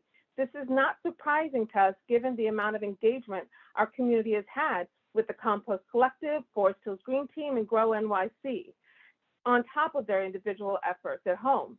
Community Board 6 in our recent filing of budget requests to the OMB prioritized the implementation of curbside composting and the expansion of additional composting efforts throughout the district. Had we any notion that this program could be scrapped entirely, we might have even ranked it higher. Community Board 6 not only sees composting as a productive way to recycle food scraps, but also understands its impact on the reduction of landfill waste. We are also tremendously concerned at the number of jobs that will be lost when this program loses its funding. It is our hope that the City Council can find a way to not only keep this program, but to also expand the program. We understand that the implementation of programs such as this requires a lot of community engagement and education. Community boards are well positioned to help with that huge lift. Thank you for your time this afternoon. Thank you for your testimony. We will now hear from Debbie Lee Cohen, followed by Justin Green, followed by Jessica Vodor. Debbie Lee Cohen, you may begin when the sergeant calls time. Starting time. Thank you. Good afternoon, Chair, Nurse, and Council members and members of Department of Sanitation who are still here. I'm Debbie Lee Cohen, Executive Director and founder of Cafeteria Culture. We're an environmental education nonprofit. We pilot innovative environmental zero waste education, mostly in schools located in lower income communities of color, by merging citizen science, civic action, media, and the arts. I'm also the co-director producer of the movie Microplastic Madness. I'm a parent and educator and a stage 4 cancer patient. So I am deeply concerned about the climate as well as health impacts of our city's solid waste management decisions, and also our public schools' contribution to the global climate and plastic pollution crises. I'm testifying to urge the council to reinstate the full budget to the Department of Sanitation and to increase it. It's time to implement a universal curbside organics collection program, not just for our residents, but for all schools. Really, it's overdue, and we need a plan and a timeline to make that happen. We need a dramatic increase of funding for innovative, interdisciplinary, pre-K through 12, zero waste climate education, prioritizing NYCHA and environmental justice communities. And we also should restore and increase community composting, which is the funding for community composting, which is also a valuable educational resource as well as a diversion resource. I just came off a workshop, a PD with teachers. I can tell you that this unprecedented climate emergency is really breeding climate anxiety, and that our children should be witnessing adult decision makers doing everything possible to reduce climate warming, life-threatening greenhouse gas emissions that they will have to deal with most likely for their entire lives. Based on our decade of leading school environmental education programs, we would like to stress that the funding to expand school organics collection program with a target date to provide all 1,800 DOE schools with composting by the spring 2023. We also would like to see funding for educational support and pilots to reduce single-use items and single-use plastics in school food service across the city. There are some meals that have 7, 8, 9 items of single-use plastics, and many of them are not recyclable. Even if they are recyclable, they may not be recycled. It is also not healthy for our children to be eating food that's packaged and heated in plastic. And this is an issue where more and more studies, we'll be sharing more information with you this coming year. We'd also like additional support for education to reduce wasted food through investing in education with a long-term goal to handle all school organics locally. In other words, yes, we need volume, but we also need to be very aware that we should be reducing in schools the amount of wasted food. It's up to 50%. It's much higher in the citywide. It's 30% in schools. Sometimes from our waste audits, it's 50% of the waste stream is actually organics, which is really, really shameful. And finally, I'll just say, I urge you to increase your support for zero waste climate literacy for all students across New York City. I thank you for the funding for our pilots. We continue to share our resources, and I just can't urge you enough that the timing for this, for zero waste as it connects to climate education, is critical right now. Thank you so much for all that you do. Thank you. Thank you for your testimony. We will now hear from Justin Green, followed by Jessica Vodor, followed by Emily Bachman. Justin Green, you may begin when the sergeant calls time. Time starts now.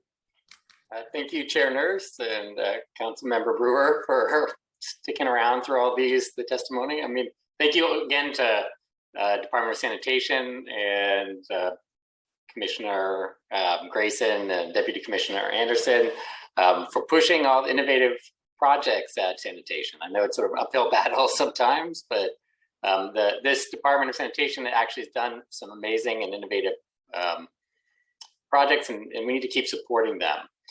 Thanks also to everyone here that's still testifying. Debbie Lee Cohen and Cafeteria Culture are amazing nonprofit and need all the support they can get, deserve all the support they can for all their great programming in schools. So highly, all my support to Debbie and Cafeteria Culture. I am the executive director of Big Reuse. We're an environmental nonprofit.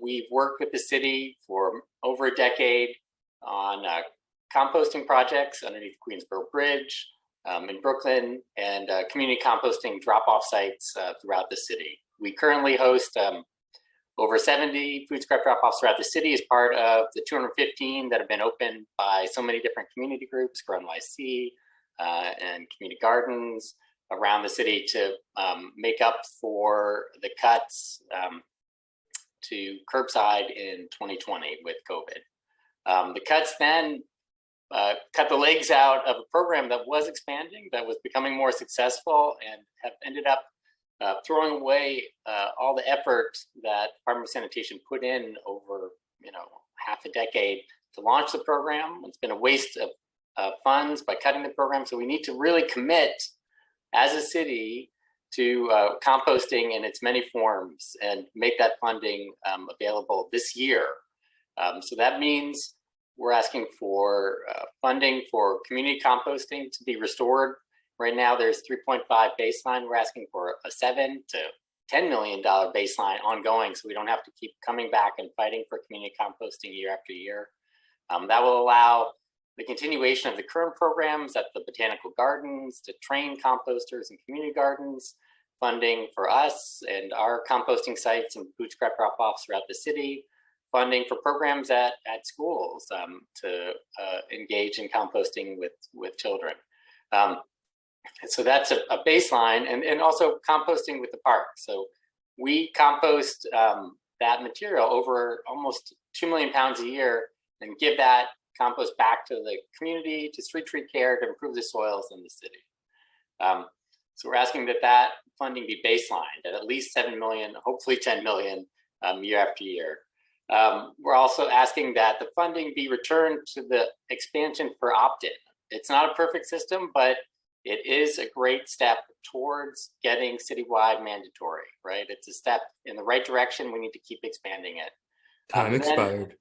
Provide funding for citywide mandatory composting as soon as possible. That needs to happen immediately to respond to the climate crisis. Thanks so much. Thank you for your testimony. We will now hear from Jessica Vodor, followed by Emily Bachman, followed by Danielle Foster Russell. Jessica Vodor, you may begin when the sergeant calls time. Starting time.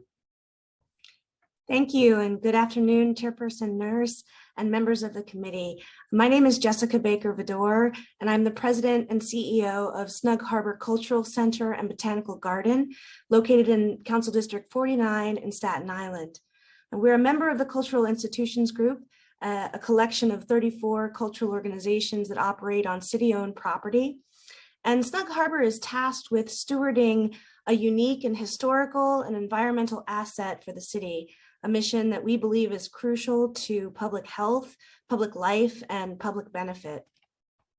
Since 1993, the New York City Compost Project has been hosted at Snug Harbor, the only such site in Staten Island. And our partnership with the Bureau of Recycling and Sustainability at the Department of Sanitation supports Snug Harbor's ability to generate and distribute quality compost and mulch and provide technical composting support to community gardens and individuals. We also host weekly programs by season in our compost demonstration site and run the Master Composter Certificate Program, while also engaging and supporting community members throughout Staten Island. Across our borough, our compost ambassadors operate neighborhood-based food scrap drop-off sites, and our compost coordinator connects with community gardens and volunteers. To date, this fiscal year, the New York City Compost Project at Snug Harbor has processed over 39 tons of organic waste, and we've engaged with more than 10,000 people. Snug Harbor has 14 staff members supporting compost, some full-time and some part-time. And our compost ambassador positions provide employment opportunities to young adults from across our borough. In addition to providing quality compost and mulch for the Snug Harbor Heritage Farm and our 12 botanical gardens, the New York City Compost Project is also a central element in our environmental education efforts. We serve thousands of Staten Islanders each year and substantially reduce the amount of trash on our streets. I'm here today to urge everyone on the committee to please support, as many advocates have asked, the expansion of the New York City Compost Project, as Mayor Adams had outlined during his campaign. The mayor's current plan to halt the reintroduction and expansion of curbside compost pickup represents a savings of only 0.02% of his proposed $98.5 billion budget for the coming fiscal year. Yet the proposed cuts would have a profound and deleterious effect on the city's efforts to reduce waste. The city needs more composting, not less. And through an established and effective compost education program, we at Snug Harbor work daily to help Staten Islanders understand both the benefits and logistics of composting. And we advocate for more responsible consumption habits. So we please ask for your support to expand this program Time expired. in the coming fiscal year by restoring full funding to the Bureau of Recycling and Sustainability at the Department of Sanitation. Thank you for letting me testify today, and thank you for all of your support and advocacy. Thank you for your testimony. We will now hear from Emily Bachman, followed by Danielle Foster Russell, followed by Afia Enriquez. Emily Bachman, you may begin when the sergeant calls time. Starting time. Thank you, Chair Nurse and the committee for this opportunity to testify. My name is Emily Bachman, and I'm the Assistant Director of Zero Waste Programs at GROW NYC. And today I'm here representing 70 GROW NYC employees whose jobs are at stake due to the proposed DSNY budget cuts. Waste reduction, reuse, and recycling programs at DSNY represent a small share, less than 3% of the overall DSNY budget, but an outsized share, over 31% of the proposed cuts. Included in those cuts are 3 popular GROW NYC zero waste programs. My colleague Danielle Foster Russell is here to speak about zero waste schools, and I'll focus on Stop and Swap and compost. So first, our Stop and Swaps are free public events in every community district where New Yorkers can bring unwanted household goods like books, clothing, and toys, and take items brought by their neighbors. These events cut down on disposal costs for the city and help New Yorkers save money by exchanging durable goods. Our compost program consists of 50 food scrap drop-off sites like the one behind me, where we're currently collecting 25 tons of food scraps from 7,000 participants each week. Now, while curbside composting is only serving neighborhoods with the highest demand, our drop-off sites are filling the gaps to provide citywide access to composting. In the last year, we've also distributed 54,000 pounds of finished compost to Green Thumb Gardens, city parks, and street trees. And this weekend, we're celebrating a really big milestone of 20 million pounds of food scraps collected since our program began in 2011. So just to be clear, all of the work I just described is missing from the preliminary budget and will stop after June 30th if the budget passes as is. At GROW NYC, we envision a future where composting is a normal part of life for all New Yorkers, and we've helped make that true for tens of thousands of people so far. But the proposed budget cuts put all of that progress at risk. We respectfully request that $10 million for community composting be baselined in the fiscal year 23 budget, including educational programming in schools, to keep us moving forward toward the ultimate goal of mandatory universal curbside composting. Composting is joyful. It brings people together and it gives people hope. And how often do you hear those things about waste management, climate change? How often does DSNY get such positive feedback on its programs? For those of us who are paying attention to climate science, which I think everyone who's stayed this long is, there are very few sources of hope, but composting is one. And that's why you'll see so many people testifying today and every chance they get to voice support for zero waste programs. Because time expired. As Debbie Lee Cohen so put so well, investing in composting is a vote in confidence in our future. So thank you for the opportunity to testify. My written testimony has more. Thanks. Great to see you guys. Thank you for your testimony. We will now hear from Danielle Foster Russell, followed by Afia Enriquez, followed by Marcy Nix. Danielle Foster Russell, you may begin when the sergeant calls time. Starting time. Good evening, everyone. Good evening, Chairperson Nurse, the members of the committee. Thank you for this opportunity to testify in support of expanding funding for composting and composting education in fiscal year 23 preliminary budget. My name is Danielle Foster Russell. I'm the Assistant Director of Zero Waste Schools at GROW NYC. And like my colleague Emily Bachman, I'm here to express our disappointment that the preliminary budget again slashes funding for curbside composting programming. Since 2011, GROW NYC Zero Waste Schools has partnered with DSNY and DOE to provide educational and operational support to pre-K through 12 public schools across all 5 boroughs. Our programming has been instrumental in increasing recycling and curbside composting collection rates in the largest school system in the United States. We prepare the next generation of New Yorkers by providing them with the tools to understand the importance of waste reduction and composting and recycling and effectively practice those critical behaviors. Our work has a measurable impact. From fiscal year 2015 to 2019, GROW NYC supported the first 100 zero waste schools. Those schools improved their organic tonnages 103% compared to 22% improvement along other school compost collection routes during that same time.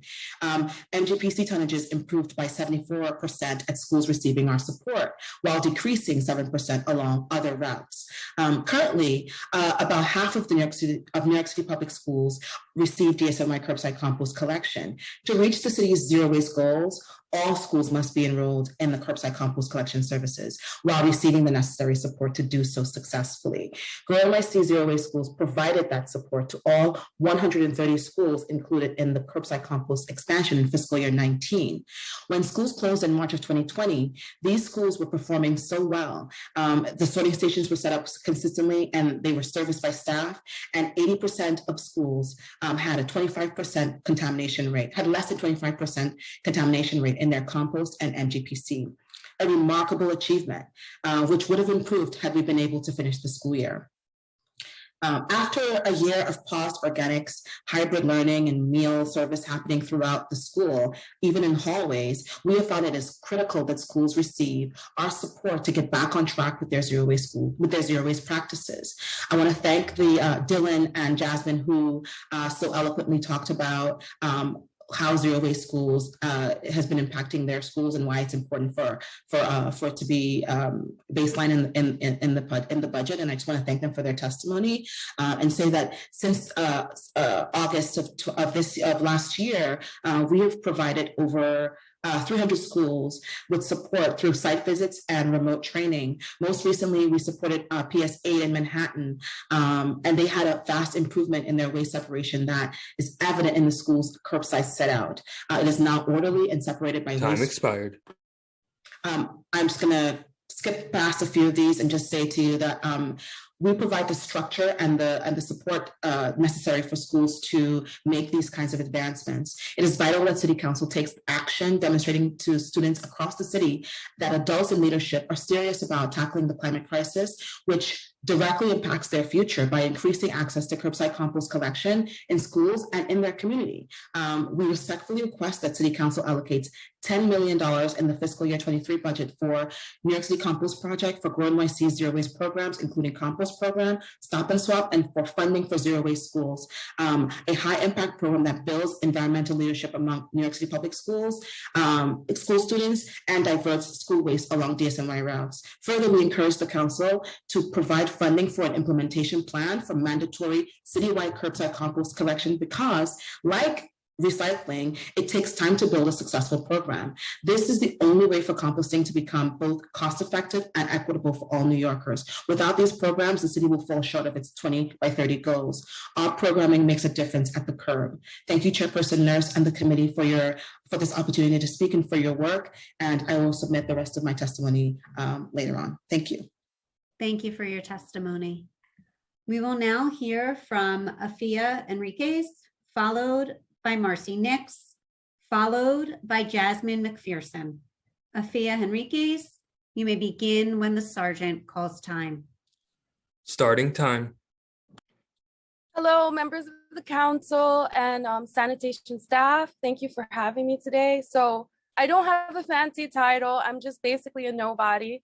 I started an Instagram page last year called Taste of Waste NYC to document what I've been seeing around my neighborhood, which is East New York, Brooklyn, and also other parts of the city because my work takes me all around to the Bronx, Queens, and I think the situation is dire and the sanitation budget does not need to be cut right now.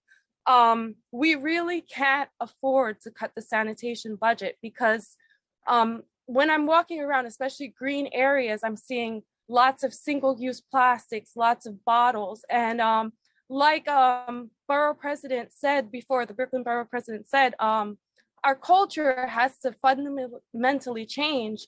There's a lack of civility. And also, I feel like people don't know about recycling and they don't know where to put electronics. And we sometimes find things in strange places. We'll go into Marine Park and we'll find something like a printer. Well, how did it get there? It's integral that we keep this zero waste in schools program because education really is the key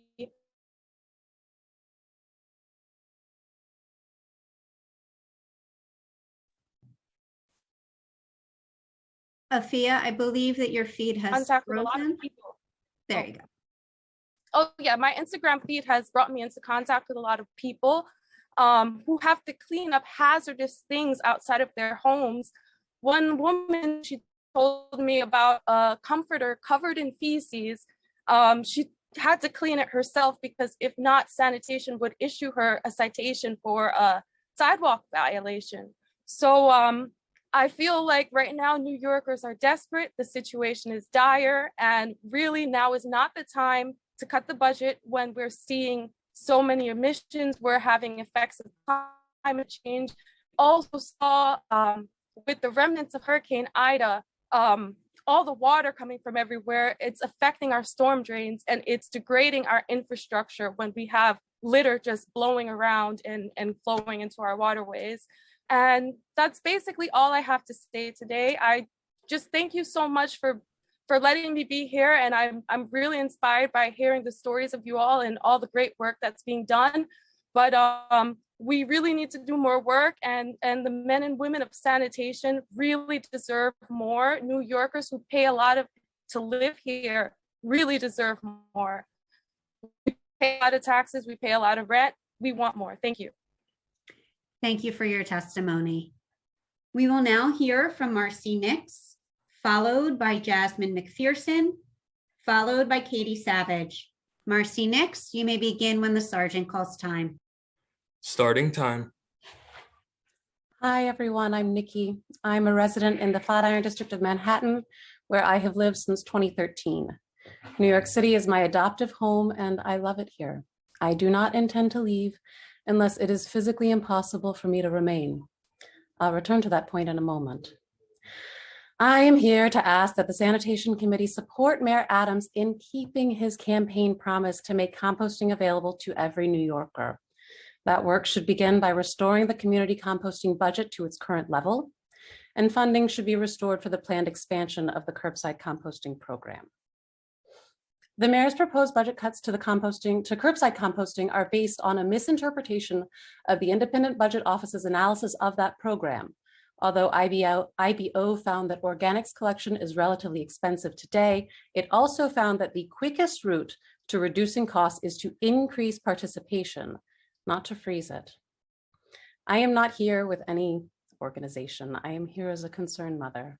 My children, whom you may hear in the background, were born in 2018 and 2021 at around 1 degree of warming as compared to pre-industrial global temperatures. Those temperatures have been driven up in significant part by greenhouse gas emissions from landfills. Landfill trash from New York City alone generates about 1 million tons of emissions per year, in large part due to the portion of organic waste in the system that could otherwise be composted. Looking at the city's own maps in a business as usual world, my children could theoretically live at my Flatiron address when they reach the age of 80, with global temperatures around 3.5, 4, maybe more degrees above pre-industrial levels. Assuming that global civilization hasn't fallen apart by then, it would still be a different New York. It would be hotter and smaller. For the children who happen to live a few blocks east or west of me, or a few miles north or south of me, however, it will be physically impossible to remain. Those children's homes will be in high tide zones, floodplains. Neither the children of today nor the grandparents of 2100 should suffer more than my family just because they happen to live in a different neighborhood or to have been born a bit later in world history. I agree with Mayor Adams that New York is the greatest city in the world. I also agree that we can be better. Composting is one of the easiest ways to meaningfully reduce the emissions that are driving the climate crisis. By making composting available and accessible, all New Yorkers can participate in helping to support a more just and sustainable future for all. Thank you. Thank you for your testimony. We will now hear from Jasmine McPherson, followed by Katie Savage, followed by Sheila O'Connor. Jasmine McPherson, you may begin when the sergeant calls time. Starting time.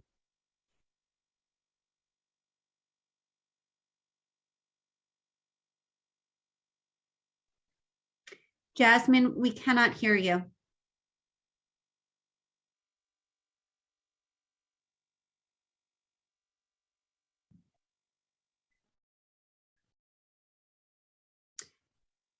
Jasmine, I will come back to you after the next panelist. We will now hear from Katie Savage, followed by Jasmine McPherson, followed by Sheila O'Connor. Katie Savage, you may begin when the sergeant calls time. Starting time. Hi, my name is Katie Savage. I'm the founder of the Hell's Kitchen Litter Legion, a community cleanup group that started in June of 2020 in response to the pandemic budget cuts. This has been an incredibly long meeting, so I will not reiterate what others have said, but I'd like to give a huge shout out to Council Members Brewer and Farias for staying for this entire meeting, and also Greg Anderson and Chief Harbin from Sanitation for also staying for this. I mean, it's great that you guys are here to listen to the concerns of the public. I have, learned a lot about sanitation over the last 2 years. I work in fashion. This is not my normal thing. I am not part of like a special interest group or anything else. I'm just a concerned New Yorker who is frustrated by the way our city handles trash. I think not only does the sanitation budget need to be fully restored, there needs to be a lot of changes, such as baselining the funding for litter basket pickup, so it's not fluctuating every year due to the fiscal whims. And also increasing funding for education. And this is not just for children, but also for the general public. There is a serious lack in education for how to deal with the new types of waste we have. Most of the stuff we learned about throwing things out was when we were in school and we were kids. Things have changed. We have a lot more types of products that it's really confusing to figure out how they're supposed to be disposed of, especially when it comes to electronics. And I think a lot of people just assume I'm going to put it on the curb and it'll disappear. And that is not the case. And we really need to make sure everyone understands the way to deal with all this stuff. That's it. I'll submit more details in my written testimony, but thank you so much for the chance to speak. And again, thank you to everyone from council who stayed on to listen to this full meeting. I really appreciate it. Thank you for your testimony. We will now hear from Jasmine McPherson. Jasmine, you may begin when the sergeant calls time.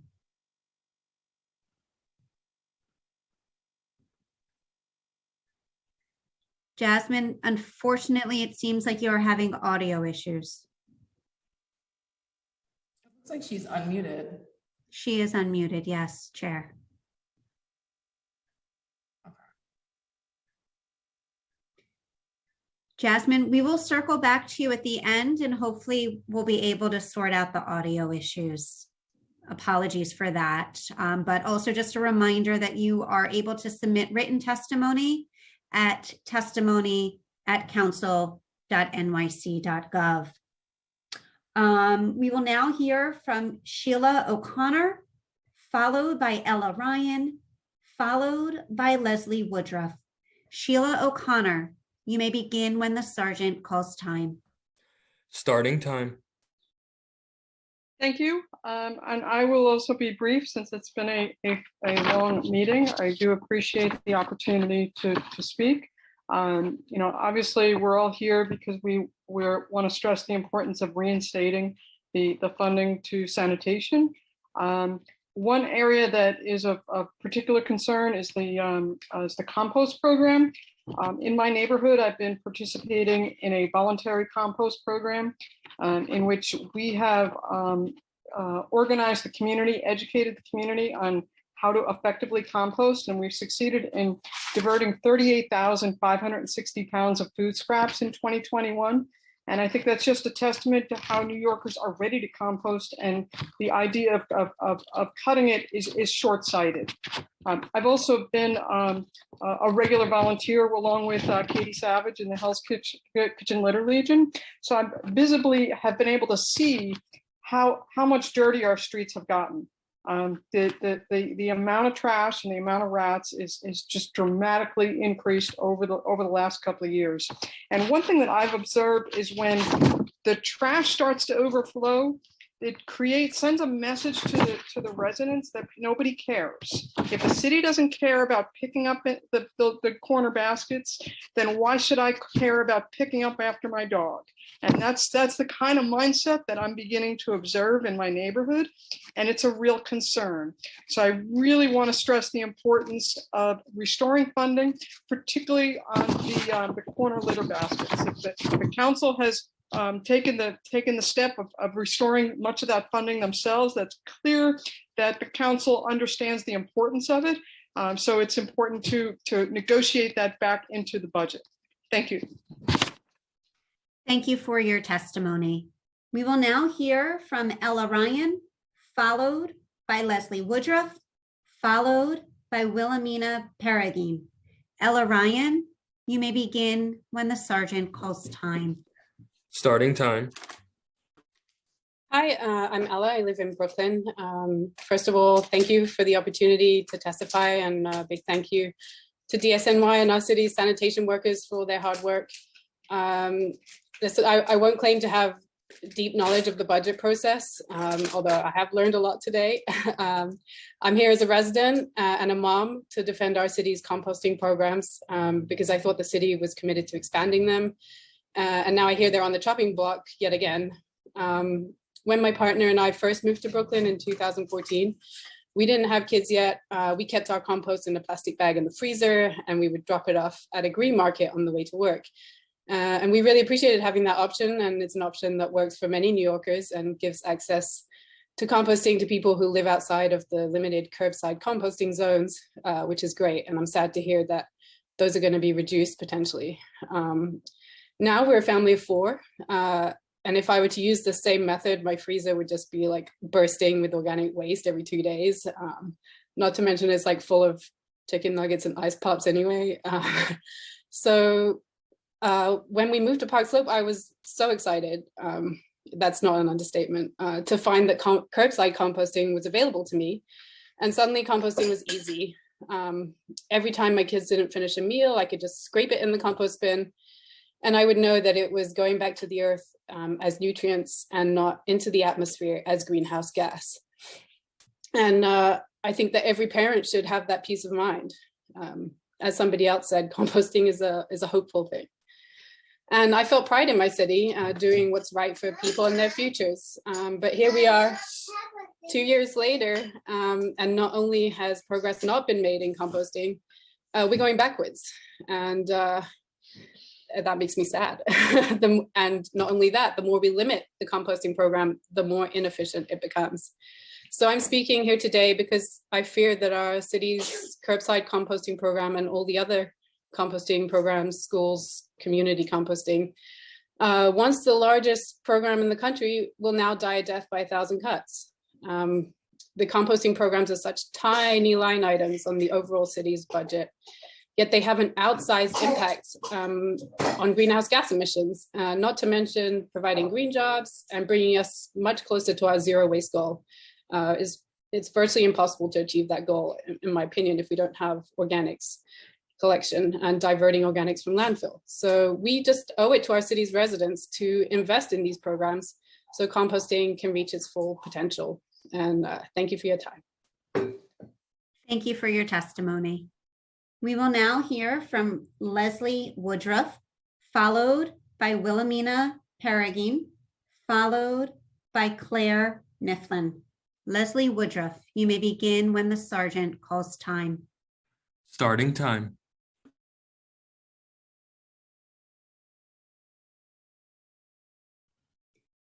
My apologies. It appears that Leslie is no longer on the Zoom, so we will go now to Wilhelmina Perrigin. You may begin. I think she stepped away for a moment. We will now skip to Claire Mifflin and we'll circle back. Claire Mifflin, you may begin when the sergeant calls time. Starting time.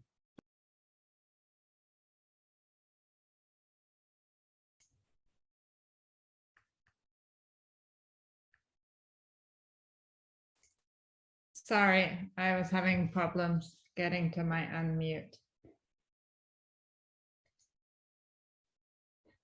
Can you hear me? Yes, you may begin. My name's Claire Mifflin. I'm the executive director of the nonprofit Center for Zero Waste Design and part of the Save Our Compost advocacy group. I think we all know we're never going to get rid of litter, rats, and trash bags piled up on our sidewalks without a comprehensive plan to change things.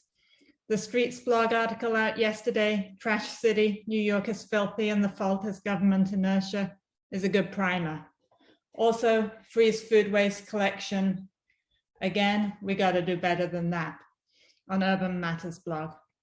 We all know heaping trash bags on sidewalk causes litter, odors, and rats. And in some neighborhoods, building and bid staff clean up, but not in under-resourced ones. As many council members said, one of the solutions is containerization. I know Greg and Bridget support that, but they need more funding and the support of the mayor to get there. And a comprehensive plan to containerize waste, transition to the circular economy, and collect all organic waste affordably is required. We've outlined many of the design, planning, and logistics strategies necessary in our Put Waste to Work for Vibrant Streetscapes, Green Jobs, and Healthy Neighborhoods vision plan. I hope the upcoming Solid Waste Management Plan will include many of them and be led by the Mayor's climate team, who can ensure collaboration across agencies and sufficient funding. Right now, DSMY needs to be properly funded over multiple years to do extensive pilots so that the swamp can be based on solutions that work for every building and neighborhood, including those with few staff. They could pilot clean curbs enclosures across the city, food waste processing equipment in big buildings, and collection of containers that can be rolled straight from a building to the truck. Because in high density neighborhoods, clean curbs enclosures are too small. In many buildings, staff bring up bags in wheeled hampers, then empty them on the sidewalk to attract rats all night, and then DSMY pick them up one by one in the morning, lifting 5 tons a shift. Instead, DSMY could retrofit their trucks for about $10,000 or $15,000 a truck to tip those containers directly in the back. Still 2 workers a truck, but fewer injuries. No parking spaces, no maintenance agreements, no rats, no litter. And lastly, increased funding for community scale composting and micro haulers, at least 10 million, baseline for multiple years. It's part of reaching resilience, climate, and livability goals. It could be ramped up to rejuvenate all city parks and landscape spaces, and then could use about half of the city's residential food waste. Local distributors like this reduce trucks and large infrastructure with their inequitable impacts. As part of New York City's recovery, we need to make all of our streets safer, cleaner, and greener. And cutting the funding to do that makes no sense. Thank you. Thank you for your testimony. We will now hear from Jasmine McPherson, followed by Wilhelmina Perrigine. Jasmine McPherson, you may begin when the sergeant calls time. Starting time. Hello, can you hear me? We can hear you now, yes. Okay, thank you. Good evening, everyone, and thank you for staying on for this meeting. I'm a chair member of Queens Solid Waste Advisory Board and a resident of District 13 of Queens. I'm speaking today to request that the mayor restores the funding for sanitation he is proposing to cut. As a STEAM educator on environmental justice, a gardener, composter, and advocate of NYC Compost Project, I'm glad to take time to speak about the importance on education on organics recovery and soil rejuvenation.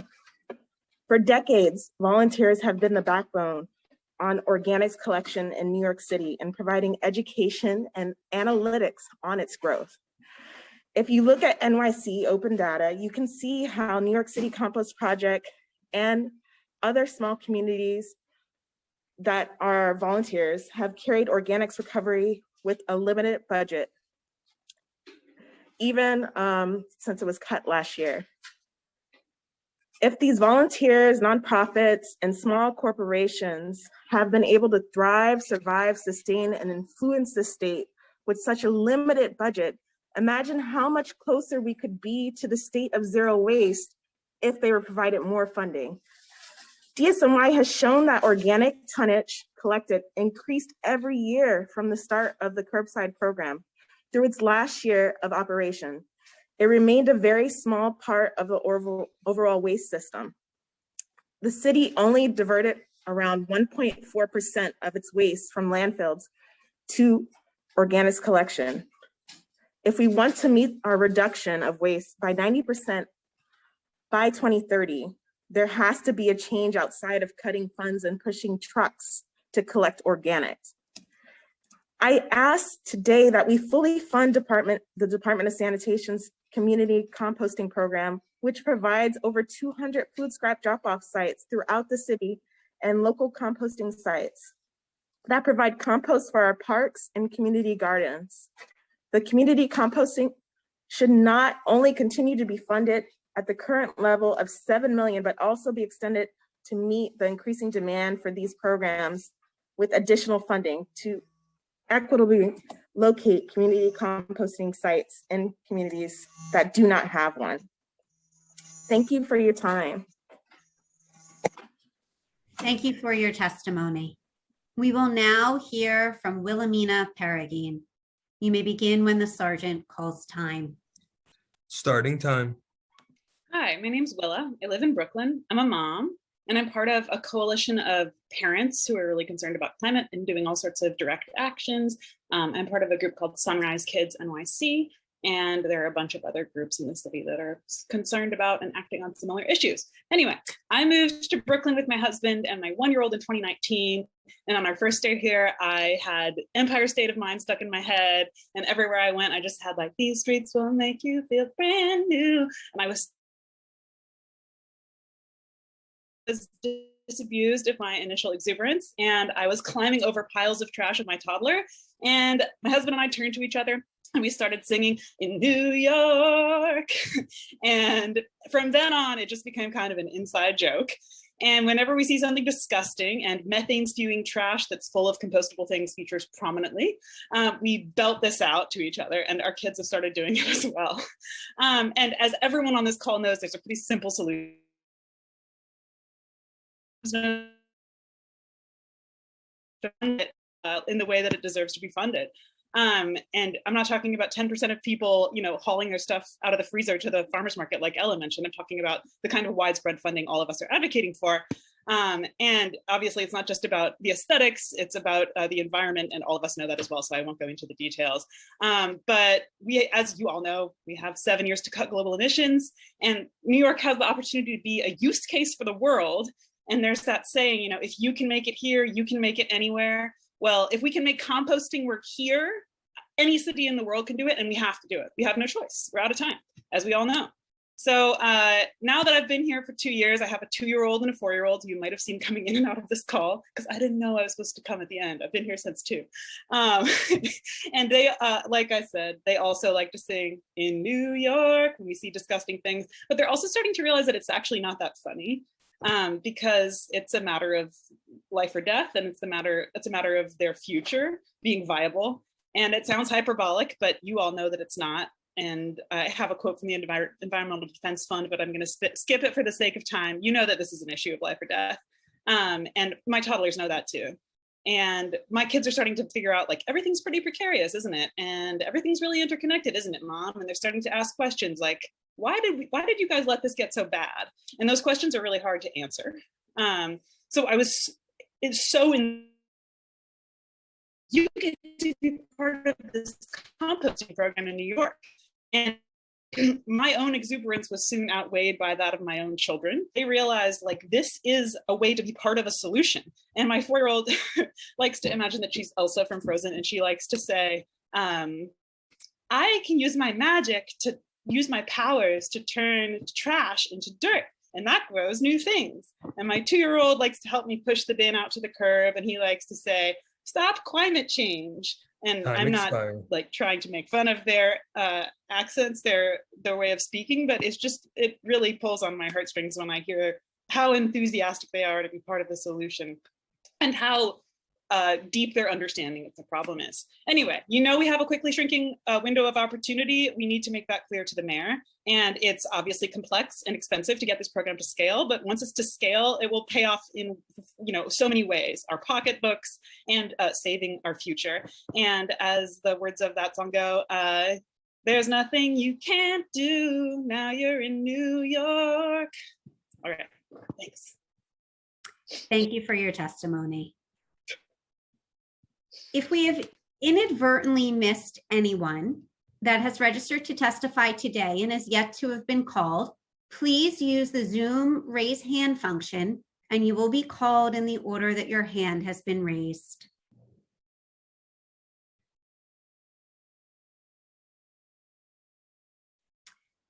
Seeing none, I will now turn it over to Chair Nurse for closing remarks. Chair. Well, thank you, everyone. Thank you for that spirited last testimony to close us out. Thank you, everyone, for staying on, and also special shout out to the young people who came on. It was really refreshing and very heartwarming to have them here. And also thank you to the council member Brewer who stayed on, and Farias and other folks. We're really, really just grateful for all of you spending time and advocating for the needs that are so clear. And as the borough president said, sanitation really is just an operation. It is a giant mega machine, and it needs people and it needs resources to do its job. And we're all facing the impacts of that. So the harder we fight to demand those resources, the better shot we have right now. And I know that many of our communities, particularly the outer boroughs, are hurt by this. They've fought really hard to get the same level of service over many decades, and here we are again dealing with missed pickups and chronic issues and illegal dumping, and their neighborhoods feel underserved. And your members, your council members, they call me, they text me, they say, this is the number one issue. How do I get help? What can I do? So this is the number one issue in the city, it seems. And I think we have the data to show it. So we need your voices in this, and I appreciate all of you for being here. And unless we're going to hear from Leslie, Jessica, otherwise I was going to close out. I see one. Yes, I see one hand is raised. Leslie Woodruff. Hi, thank you so much for allowing me to jump in. I know you just made your final call for testimonies. I just wanted to share that we're a family living in Hell's Kitchen. We, made it through this pandemic that just went on, and here we are, like, so ready to move on with our lives and get back to normal. But we walk outside and it just looks like a slum. Like, it's really embarrassing to live this way. I refuse to accept that. So I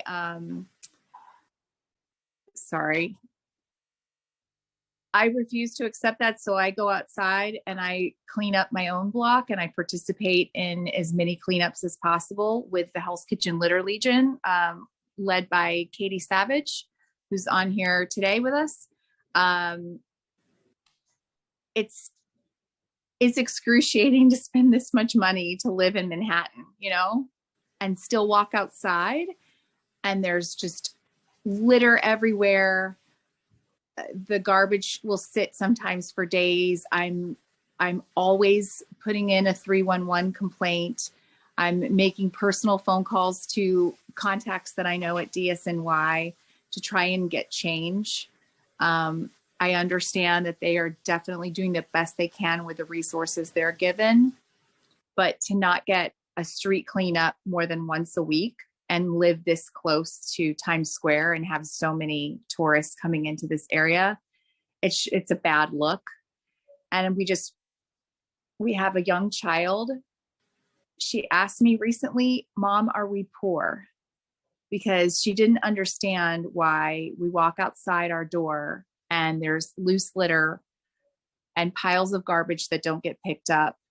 And she'll see a luxury building that is immaculate out front.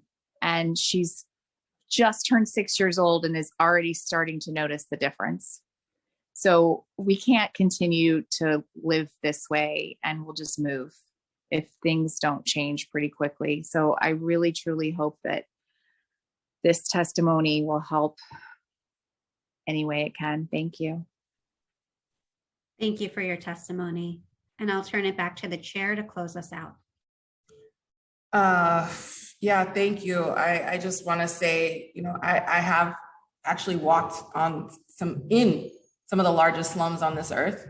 And it is no joke. And New York City is in nowhere comparison to the conditions that slums have, and where our trash goes often is in those places where people have entire livelihoods based on picking through trash. So just to remember where we are in the inequity that exists around the world in waste.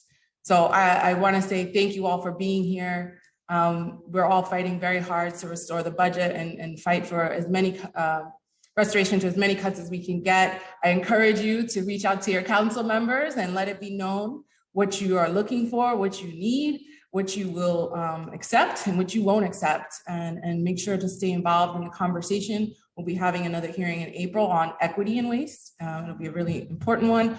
It'll also have updates on the commercial waste zones. I encourage you to come back in May for our final budget hearing, and then come back again in June.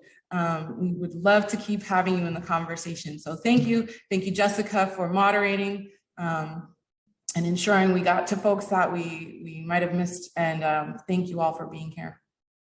I conclude this hearing.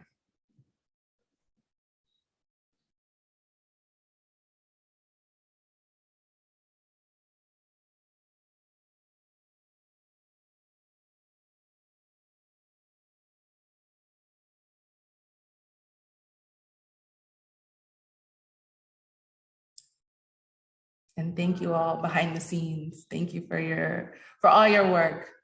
Have a good evening.